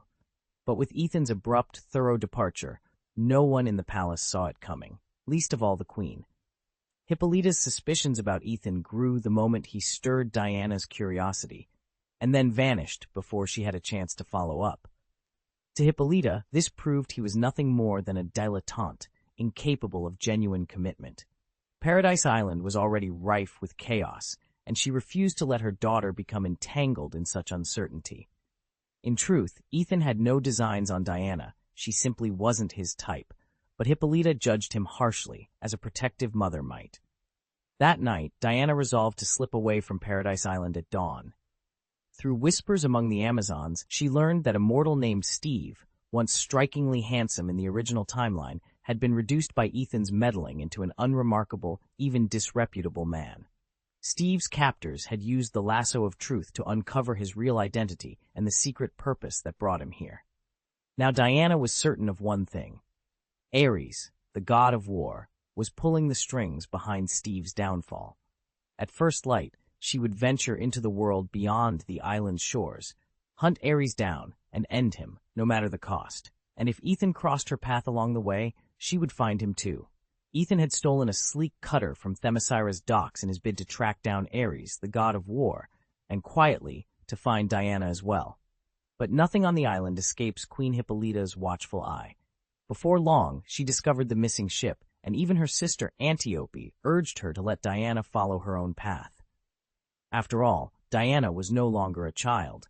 She had grown into her own woman, with her own ideas and ambitions. What worried Hippolyta most, however, was the legend she herself had nurtured in Diana's heart since infancy. The prophecy of the Godslayer. As a girl, Diana had been raised on tales that killing Ares would end every war in the world. Hippolyta meant those stories to caution her daughter against the battlefield's horrors, but they had taken root as absolute truth. Now, with Diana's hands on the fabled god-killer sword and shield, Hippolyta intercepted her at the harbor, determined to talk sense into her. But Diana was immovable. Her belief in the prophecy was unshakable, and Hippolyta realized, with a sinking heart, that she had no argument left to offer. All those years of bedtime fairy tales had forged the very conviction she now tried to destroy. Lacking both the strength and the will to force her daughter's hand, Hippolyta could only stand aside. With a resolute nod, Diana boarded Ethan's commandeered cutter. The sails caught the wind, and the Godslayer set off toward her destiny, leaving Hippolyta torn between pride and dread at the fate she'd unwittingly unleashed. Diana sat at the ship's helm, eyes fixed on the empty horizon.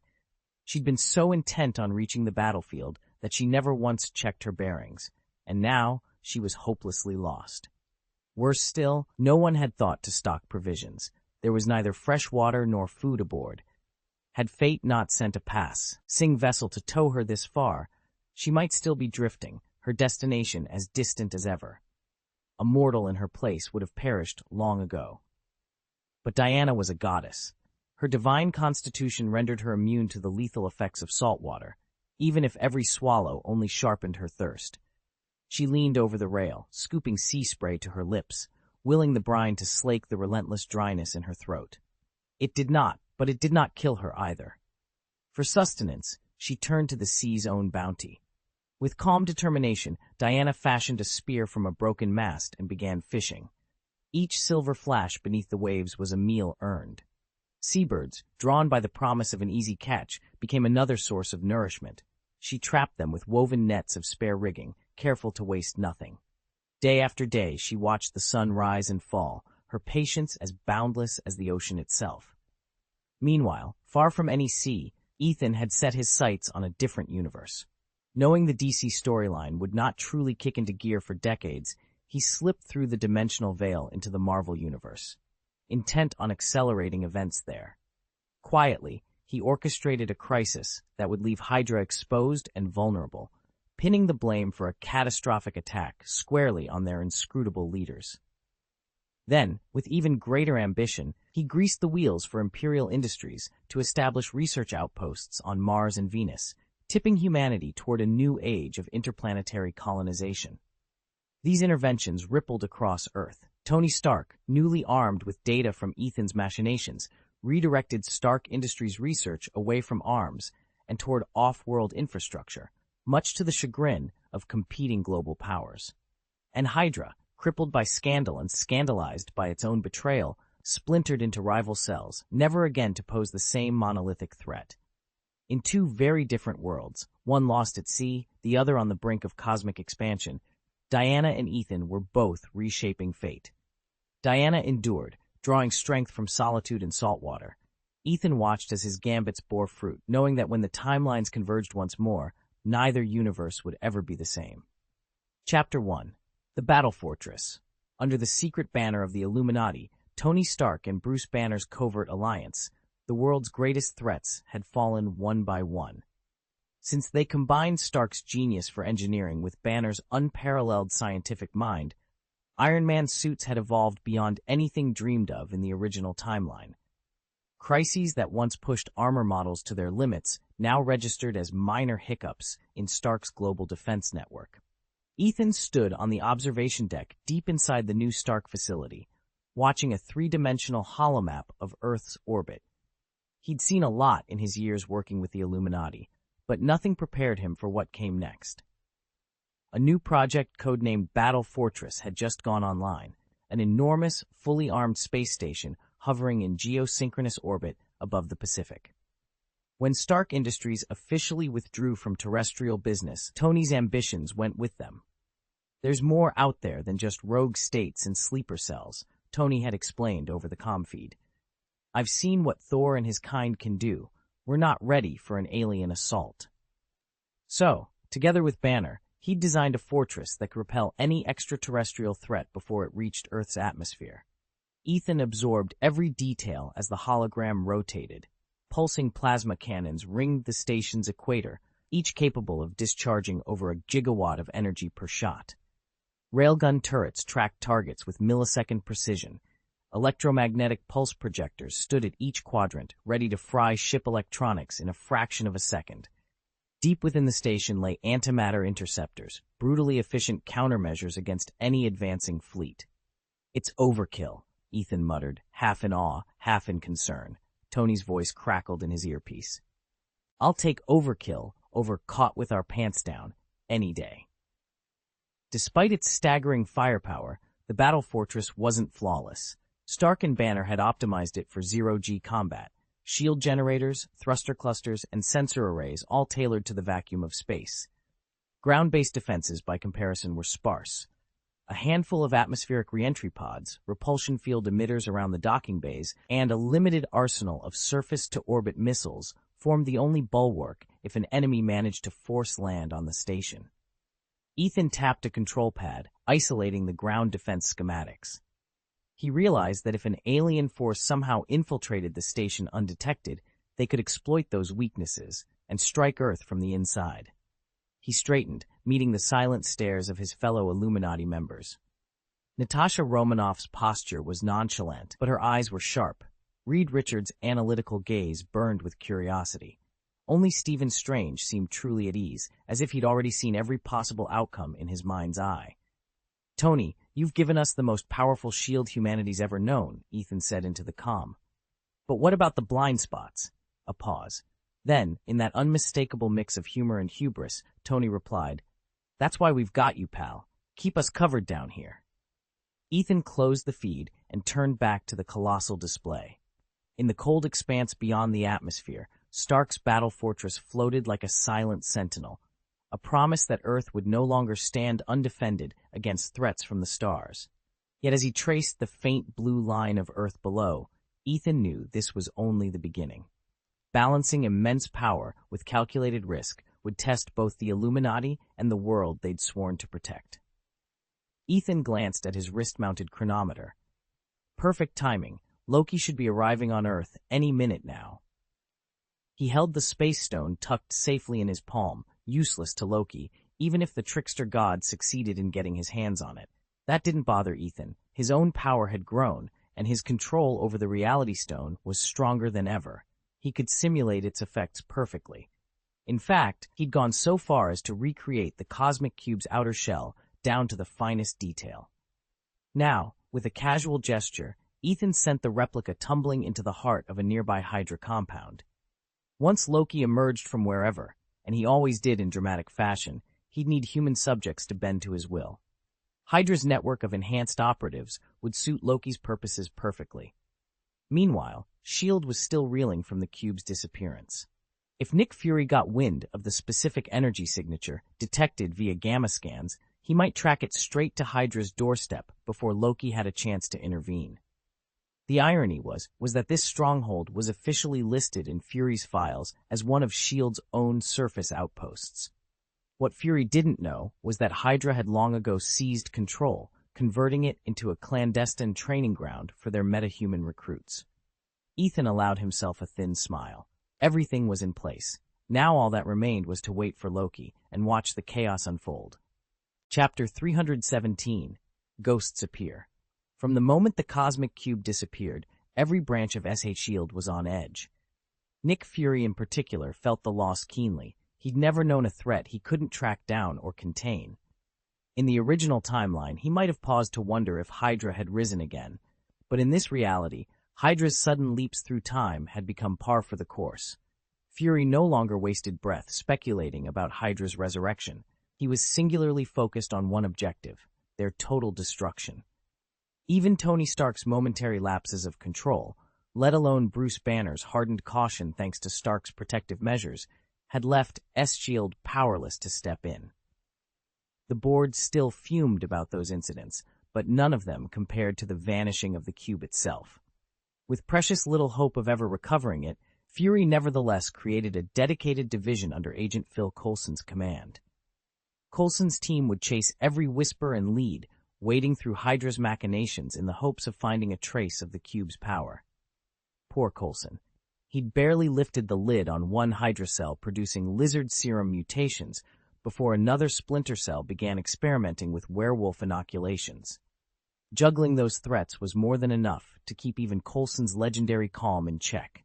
Now he had to pin down the cube's location on top of everything else, though in truth, both problems had the same source, Hydra. Still, procedure was procedure. Every task had its order, every mission its protocol. Coulson set his men to sweep every fallen laboratory, interrogate every captured scientist, and analyze every scrap of residual energy. Then, early one morning, the instruments picked up a faint but unmistakable signature. Gamma radiation, exactly the profile the cosmic cube would emit. It was a single blip on the screen, a ghostly echo of cosmic power.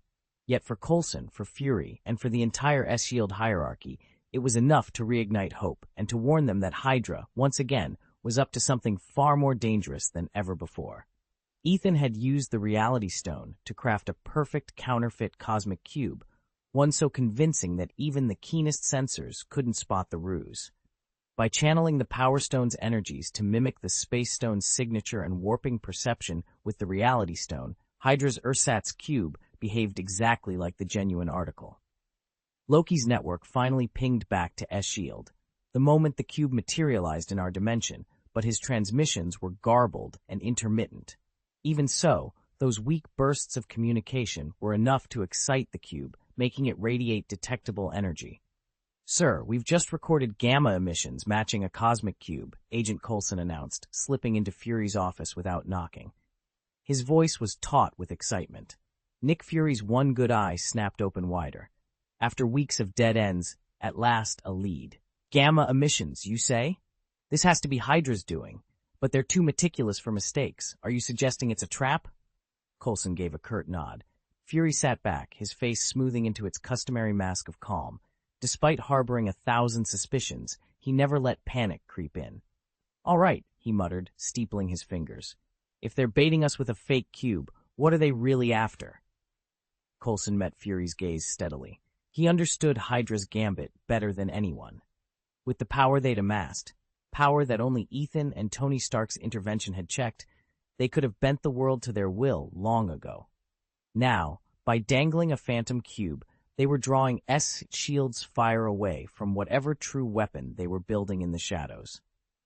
Ethan has departed Earth for Mars, where he's founded the Martian Empire, leaving Tony Stark and Bruce Banner, the last line of defense, locked in a brutal campaign against Hydra.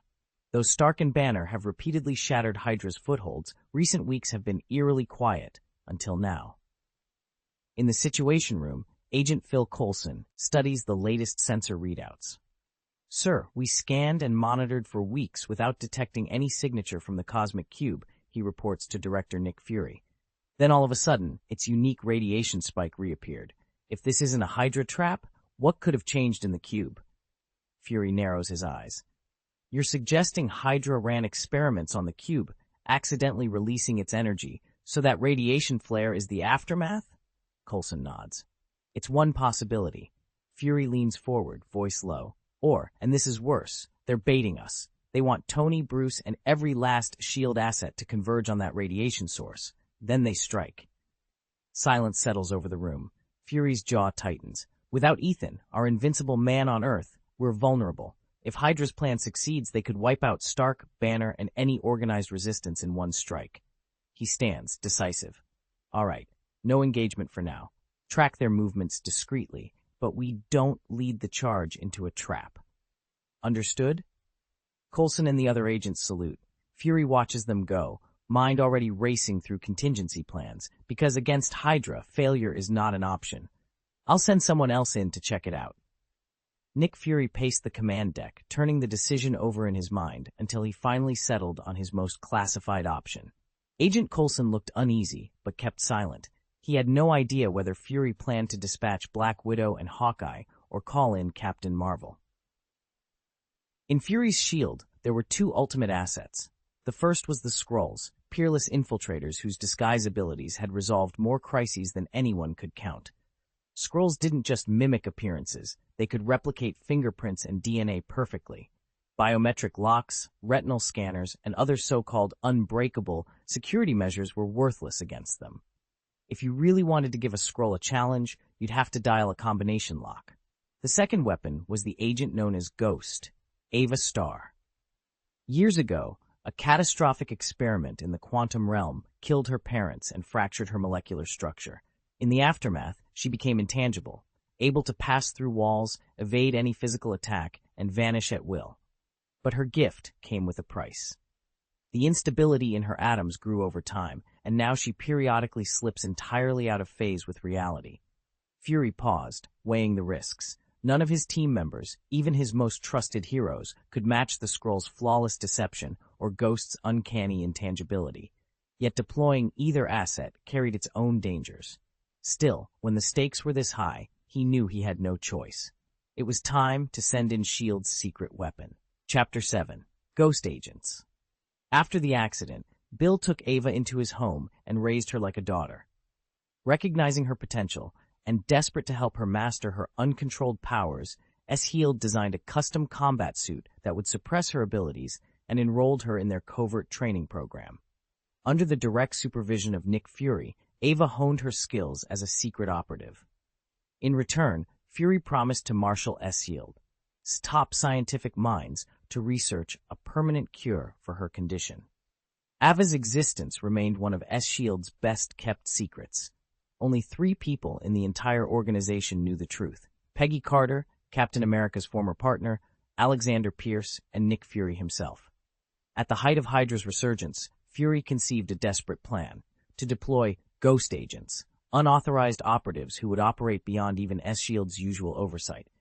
The agents would slip into Hydra's ranks, gather intel, and if necessary, sabotage their operations from within. Fury was willing to use every resource at his disposal, even Skrull infiltrators, to obtain the intel he needed.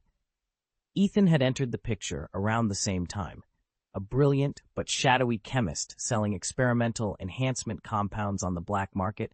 He had no official identity or legal seekers. Fury saw in Ethan's formula the potential to tip the balance of power, so he tasked his ghost agents and Skrull assets with acquiring that formula by any means necessary. Never underestimate Nick Fury's moral flexibility. As a level 10 agent, he answered to no one but himself, unconstrained by the support or opinions of high-ranking military officials. But just as Fury was about to greenlight the operation, a series of superpowered terrorist attacks struck key targets around the globe. Hydra's work, but executed with a brutality that shocked even Fury. The mayhem forced him to put his ghost agent program on hold. Now, before any of Fury's covert plans can move forward, he must secure Alexander Pierce's approval alongside his own. After all, the Ghost Agent initiative carries risks so dark and unpredictable that even Fury knows he needs a partner in crime. Nick Fury and Alexander Pierce reviewed the mission briefing in grim silence. Almost every risky step had fallen to the Ghost Agent, an operative as lethal as he was secretive, and they both understood the peril involved. Still, the Cosmic Cube's signal was growing stronger by the hour. Time was slipping away, and Fury, ever the pragmatist, decided it was worth bending the rules. "I'll greenlight the Ghost Agent," Fury declared, tapping the holo projector. "He'll scope out the cube's location first. If it's genuine and not an ambush, he can grab it on the spot. If it's a trap, he'll pull back and send us a full report." Pierce hesitated only a moment before nodding. Hydra would never guess their most dangerous asset was already in motion. Meanwhile, beneath Hydra's own fortress, Ethan slipped into his alter ego as Black Caesar. He'd returned to the enemy's lair under his villainous guise, ready to sow chaos from the inside, and perhaps, if fortune smiled, tip the balance in favor of those who still believed in justice. Chapter 318. Marvel's Changes.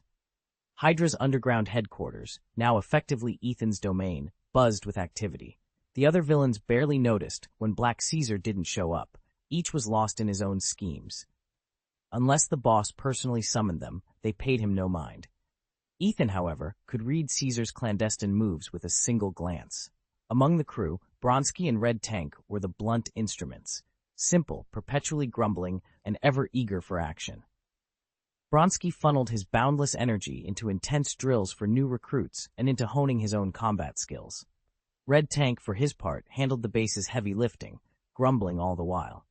Yet under Ethan's leadership, Hydra didn't crumble, it flourished. These villains refused to stagnate. If anything, they were more ambitious, proactive, and self-reliant than most law-abiding citizens.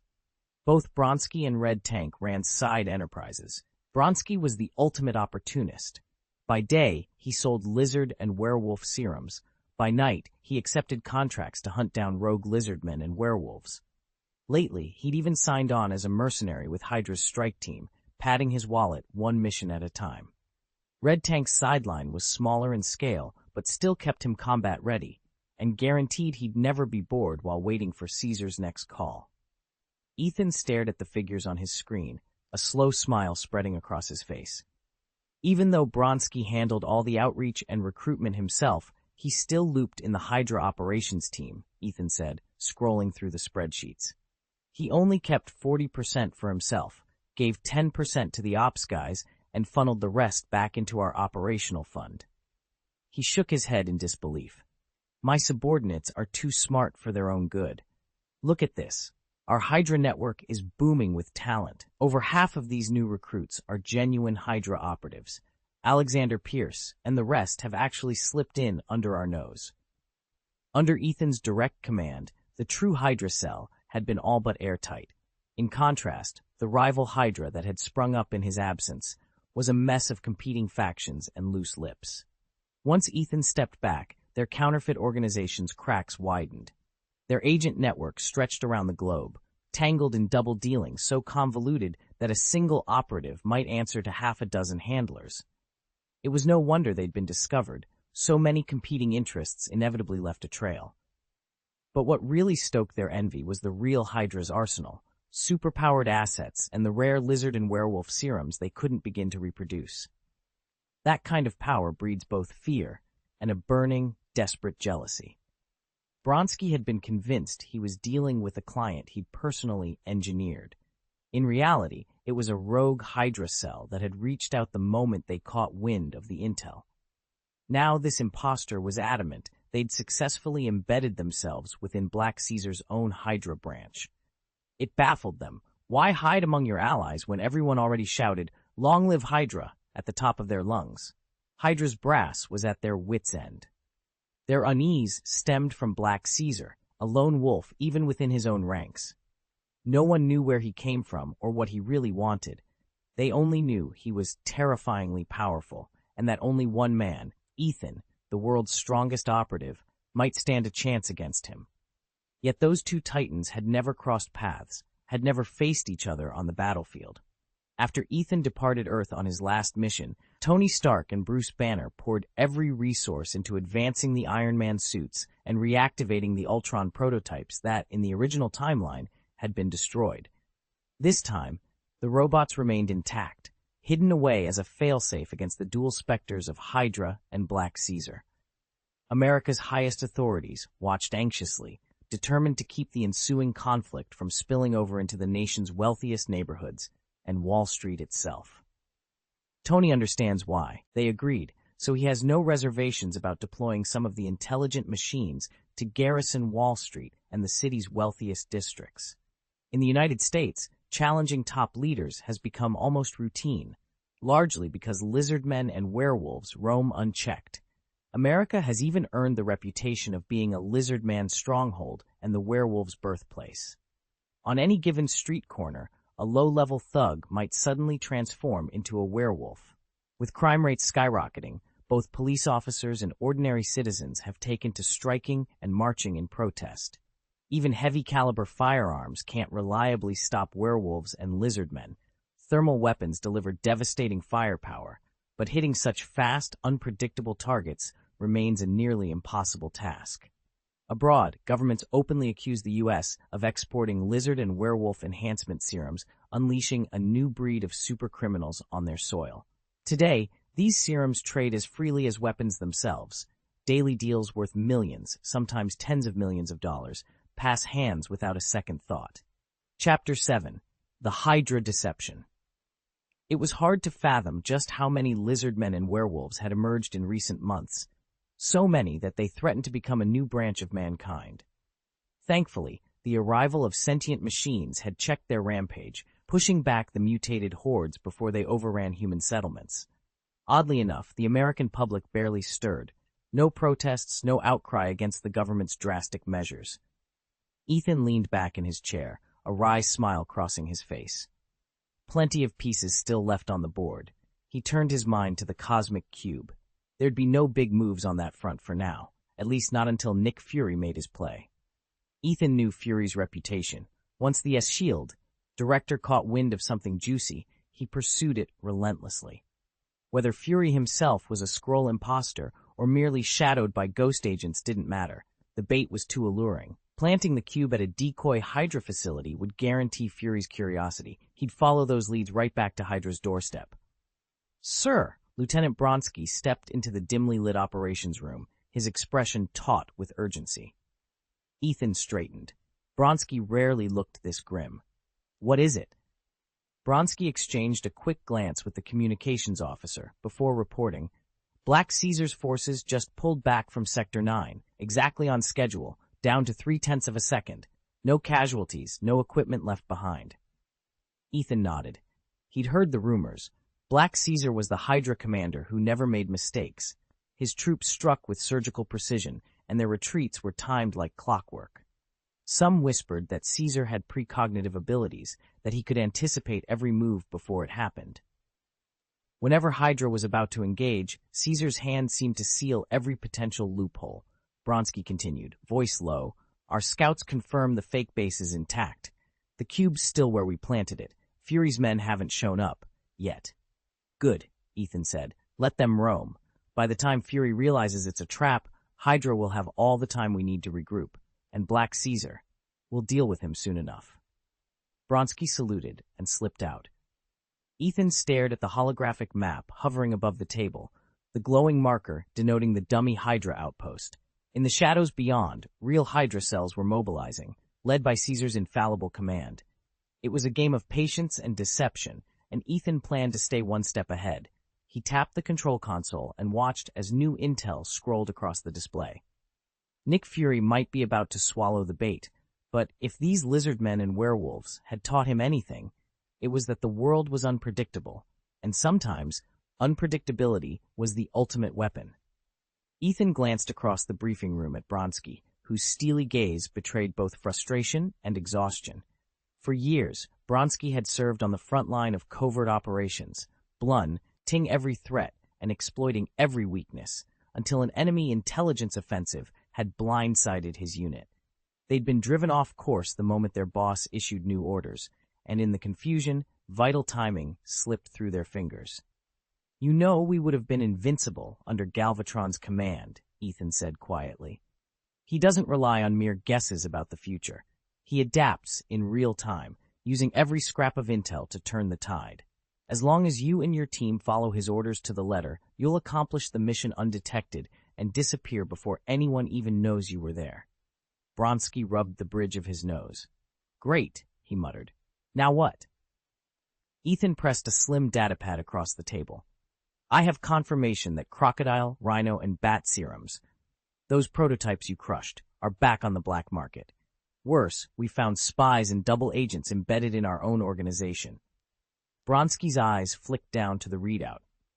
"Are you serious?" he said, but the question was more a rebuke than surprise. He'd long since combined the 3 serums into a singular, far more potent formula, and created super soldiers who answered to no one but him. The stolen prototypes had been nothing more than experiments, shiny playthings. "What matters," Ethan said, "is that our people have been compromised." Black Caesar reported multiple contacts the moment he landed back at headquarters. Bronsky leaned back, his jaw clenched. "Then we have work to do," he said grimly. "Let's root out every last mole and make sure they regret underestimating us." Chapter 319, Call 999. Ethan's suspicion that the boss could foresee events had just been confirmed, and Bronsky felt his pulse quicken. "I'll handle these spies and double agents myself," Bronsky declared, though his eagerness bordered on panic. He shot a glance at Emil, who had been pacing nearby. "Relax, Emil. Here's the roster. They may have betrayed us, but they're still valuable assets. If anyone needs to take the fall, Hydra has plenty of expendable pawns." Ethan stepped forward and placed a sealed dossier in Bronsky's hands. Bronsky tore it open and began to read. His brow furrowed as he absorbed the names. They were all top operatives from Hydra's own operations division, agents he had personally overseen through lizard serum conditioning and werewolf serum enhancements. A few had even been slated for the desperation virus trials that Bronsky himself had approved. So that explained their uncanny effectiveness. Bronsky realized with a jolt. he had been preparing them for promotion. He prided himself on rewarding pure talent, regardless of background or loyalty, never hogging the credit for himself and always letting his rising stars shine. It was a leadership style that Hydra had quickly learned to exploit, cultivating these very elites, then turning them against him when it suited them. Bronsky closed the dossier with a sharp snap. "They're ours," he muttered. "And now they're theirs. Time to root them out, permanently." Ethan's team had just pulled off what looked like an impossible mission, and, astonishingly, it had gone off without a hitch. Bronsky was positively convinced that his elite Hydra cell had performed flawlessly. What he didn't know was that Black Caesar, Hydra's true mastermind, paid scant attention to these peripheral operations. After all, genuine Hydra agents who combined raw intellect with strategic foresight and knew their way around espionage were extraordinarily rare. Yet every time one of Bronsky's missions neared disaster, Ethan and his operatives somehow flipped the script at the last possible moment. Their consistency in turning defeat into victory earned Bronsky's unshakable trust. He was this close to leading them straight into Hydra's real stronghold. Fortunately for him, he decided to hold off on revealing that location until after they'd passed the Extremis virus review. Black Caesar's habit of postponing approvals, though infuriating, had worked in Bronsky's favor this time. Had the boss been more hands-on, he might have signed off on it with barely a glance. But Bronsky privately believed the Extremis project was low on the priority list. Hydra possessed far more potent assets, like the decaying Green Goblin serum and Thor's genetic samples. Extremis, by comparison, was only marginally valuable and demanded careful evaluation. Now, Bronsky was seething, not simply because he'd been outplayed, but because he'd made such a colossal mistake under Black Caesar's watchful eye. Could he be wrong to doubt Black Caesar? Even if Bronsky second-guessed himself, he'd never question Black Caesar. His boss was the most powerful man on the planet. "Boss, what should I do?" Bronsky asked, visibly tense. He still wasn't sure how to use these pawns as scapegoats. "Offer them a shipment of serum in exchange, then call 999, Ethan replied calmly. Bronsky nodded, understanding at last. Trading in the serum was a far graver offense than ordinary drug trafficking or smuggling. America's power brokers coveted the compound's life-altering potential. Since the Emperor had departed Earth for Mars, every official supply of the serum had dried up. Ambitious clients were already lining up for injections, but for safety's sake, none dared to go first. They wanted to see if earlier recipients suffered any unexpected side effects. After all, they weren't dying of old age or disease. They had every reason to wait for confirmation that human transformation wouldn't backfire. Only once those trials proved safe did they plan to risk it themselves, if there were still doses left to inject. Ethan's abrupt depart left us empty-handed. He'd refused to deliver the compound, but strangely enough, paid the full liquidated damages rather than default. That left our stock depleted. We tried every avenue. Even Tony Stark's channel couldn't help us. Stark only diverted the compound to himself and a handful of close associates. He flat out told us it wasn't worth tapping his favors for anyone else. With the compound off the table, we shifted focus entirely to serum.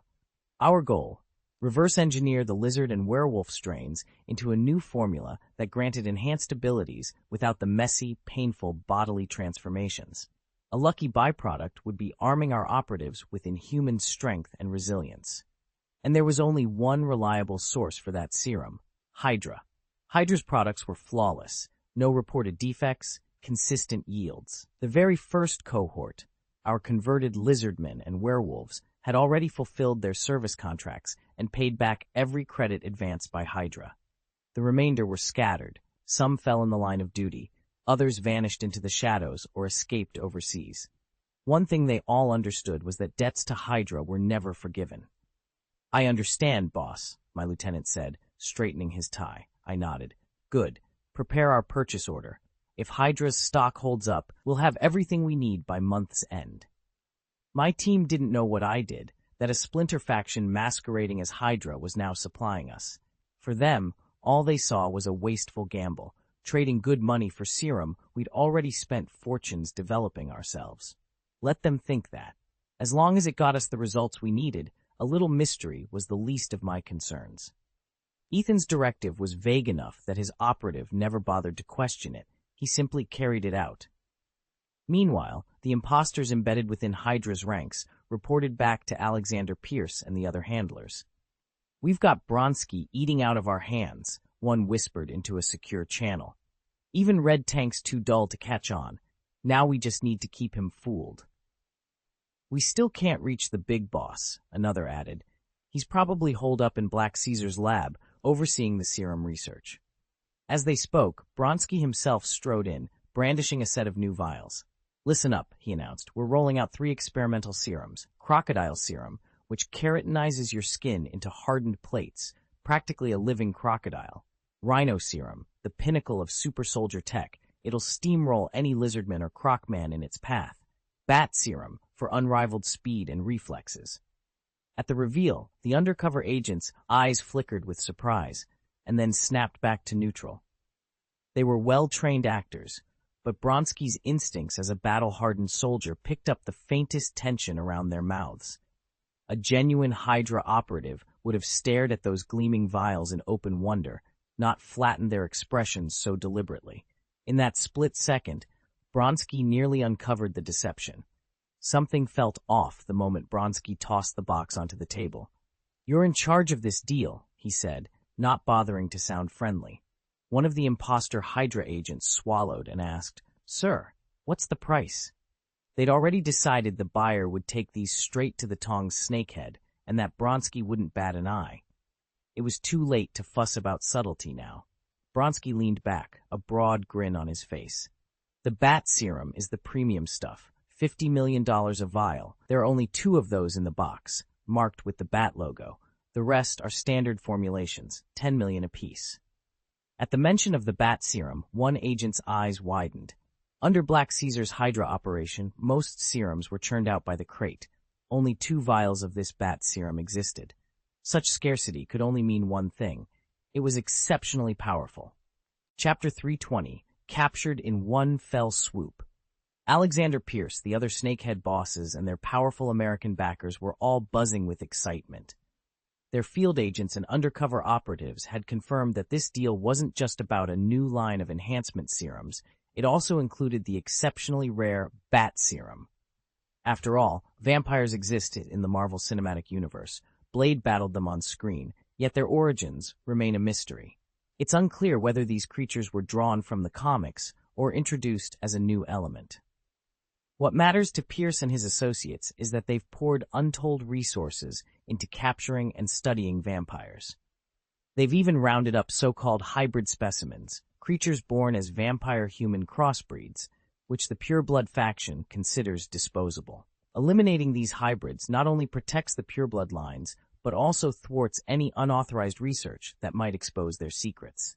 Had Ethan and his real Hydra operatives not stepped in at the last minute, Pierce and his cohorts would now be obsessively pursuing vampire-derived powers. As the undisputed authority in his sphere, Alexander Pierce made his demands immediately clear. He would take both vials of bat serum for himself, sharing none of it with any partners. More boldly, he insisted on claiming 90% of the entire new shipment of serums, leaving only scraps for everyone else. Pierce was well aware that age was catching up with him. If he hoped to claim the throne of the New World, he needed every ounce of strength his failing body could muster. Like so many others, he'd set his sights on Hydra's coveted serum, and he had agents deep inside the organization to secure a sample for him. Those operatives, masked as loyal Hydra scientists, had to be extra careful. Bronsky and his hulking partner, Red Tank, were shadowing them, eager to film the entire transaction. The sale was arranged in an abandoned factory on the outskirts of town, the kind of place no one would think to look until it was too late. Bronsky sneered as he surveyed the rundown building. With practiced ease, he dialed 911 and impersonated a concerned citizen. "Yes, I'm calling to report suspicious activity. People trafficking what looks like a green, viscous fluid. Reminds me of that so-called lizard serum in the tabloids. You might want to send S.H.I.E.L.D. right away." In most cases, a single tip like that would prompt S.H.I.E.L.D. to swarm the site within minutes. They controlled every major security network in the country. But this time, they wouldn't arrive in time. Ever since Ethan walked away, Galvatron's operation had been floundering. Ethan had been the brilliance behind Galvatron's rise. Now, the mighty AI was preoccupied with rebuilding itself, drawing heavily on Tony Stark's old Ultron blueprints, and even went so far as to graft a vibranium shell onto its new chassis. Despite all the upgrades, Galvatron still looked down on primitive AI protocols, convinced its own cold logic made it superior. That arrogance would be its undoing. As Bronsky and Red Tank broadcast their 9/11 call live to S.H.I.E.L.D.'s command center, the factory remained eerily quiet, the forsaken structure echoing with nothing but distant footsteps and the low hum of hidden cameras. Inside, Pierce's undercover team waited for the drop, unaware that a far larger battle had already begun, one in which Ethan's absence loomed larger than anyone in that empty warehouse could guess. Ethan had unknowingly given Galvatron exactly what he needed. By indulging his requests, Ethan enabled Galvatron to harness the cradle-of-life technology and begin cultivating what he believed would become the ultimate body. The only missing piece was Ethan's tissue. Its unique properties would have made the experiment unbeatable. And every time Ethan returned from another world, he emerged stronger and more terrifying, driving Galvatron to bury his work ever deeper for fear of discovery. Under Galvatron's direction, his Hydra operatives, whose true loyalties he'd already mapped out through extensive intelligence, intercepted a crucial communication and suppressed it. When lesser agents finally answered the call, they immediately flagged the irregularity. Galvatron then set the next phase into motion. He replicated his superior's voice and engineered a wrong number that redirected the line straight to Agent Coulson's phone, and, by extension, to Tony Stark's mobile as well. Thanks to these manipulations, S.H.I.E.L.D.'s involvement remained off the record. By the time the trail went cold, only Nick Fury, Agent Coulson, Black Widow, and a handful of trusted colleagues had even seen the alert. All others were left unaware, and Ethan stayed none the wiser about just how close Galvatron had come to unlocking his secret. Nick Fury studied the files on his desk one last time, then picked up the secure communicator. "Agent Romanoff," he said quietly, "you and your team move out in 2 hours. No official S.H.I.E.L.D. support. This has to look like your own operation. Hydra can't get wind of us." On the other end, Natasha Black Widow suppressed a sigh. She and Hawkeye, along with a handful of hand-picked specialists, would have to rely on stealth and guile rather than overwhelming firepower. Still, Fury's caution made sense. Hydra was slipping through their fingers at every turn. Any misstep now, and their entire intelligence-gathering effort would collapse. A few minutes later, Fury keyed in another call, this time to Tony Stark. "Stark," he said, "I need you in. Natasha will brief you. We're after Hydra cells operating beneath the city. Keep it off the books." Tony Stark, holing up in his Malibu workshop, frowned as he listened. Not long ago, he'd ignored S.H.I.E.L.D.'s pleas. He had Ethan's backing. With Ethan on the Illuminati, Stark had felt invincible, confident he could trounce any bureaucratic red tape. But Ethan was gone now, off-world on some cosmic diplomatic mission. Suddenly, Stark's solo act felt small, and S.H.I.E.L.D.'s network, its data, its logistics, seemed indispensable. He ran a hand through his hair. Was this exactly why he'd been pushing the Ultron project? A self-sufficient global security network of his own making, free of political oversight, would solve these coordination headaches once and for all. But the Ultron plan had its critics, and when Fury called, excuses were useless. "All right," Stark replied. "I'm in." Within minutes, dozens of prototypes spilled from cavities in the cave-like workshop. Dozens more stood at attention in the ironclad hangar. Stark keyed the comm link. "Iron Legion," he said, "deploy to Midtown. Priority 1, locate and neutralize any Hydra operatives. Keep it clean, minimal civilian exposure." Though impressive, the Iron Legion drones weren't quite on par with the cutting-edge AI systems S.H.I.E.L.D. used to police metahuman threats. Lizard folk, lycanthrope gangs, the works. Those state-of-the-art algorithms could predict a target's next move.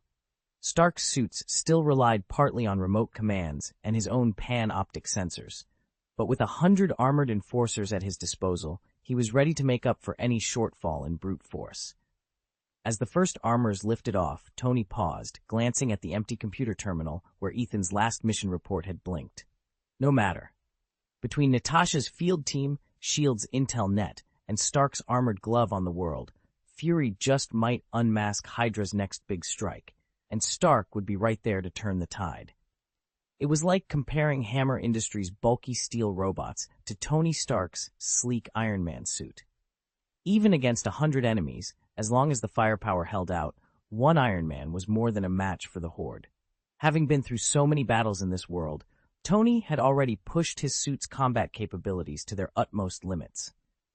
He'd created self-reconfiguring nanobots that automatically switched modes to meet any threat, transforming the armor into a true reactive armor.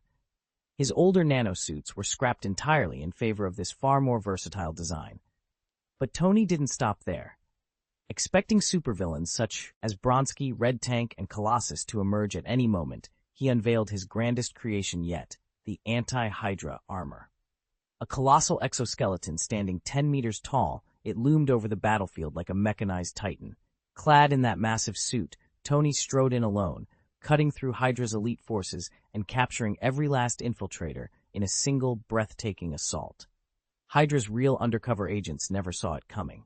They'd been convinced their plan was airtight until their own comrades exposed every hidden flaw. Bronsky didn't fret over the possibility that those captured agents might spill Hydra's secrets. They were destined to die long before they could say a word. In truth, no one in their ranks would ever risk betraying the organization that already counted them among the dead. Chapter X. Hydra's wolves within. Hydra's reputation for secrecy ran so deep that Black Caesar's very existence was erased from the records. Yet when his fellow operatives fell into enemy hands, they refused to betray their own, enduring interrogation and even torture without uttering a word. Hydra, it seemed, would never break its unity, even when fighting itself. Commander Pierce learned of the breach just an hour after it occurred. Agent Gene Sitwell, bald, bespectacled, and known for his composure, had tried every channel to contact headquarters. When nothing connected, he raced straight to Pierce's office. "What do you mean I'm only hearing about this now?" Pierce snapped, barely looking up from the reports spread across his desk. Sitwell stepped forward, wiping sweat from his brow. "Sir, I only just confirmed it myself. Our entire communications grid has been compromised." Pierce grabbed his smartphone and fired up his laptop. Both screens blinked back empty bars. He ground his teeth. "Sabotage," he muttered. "Only Jingvation could pull this off without us noticing." "We're blind without our comms," Sitwell said quietly.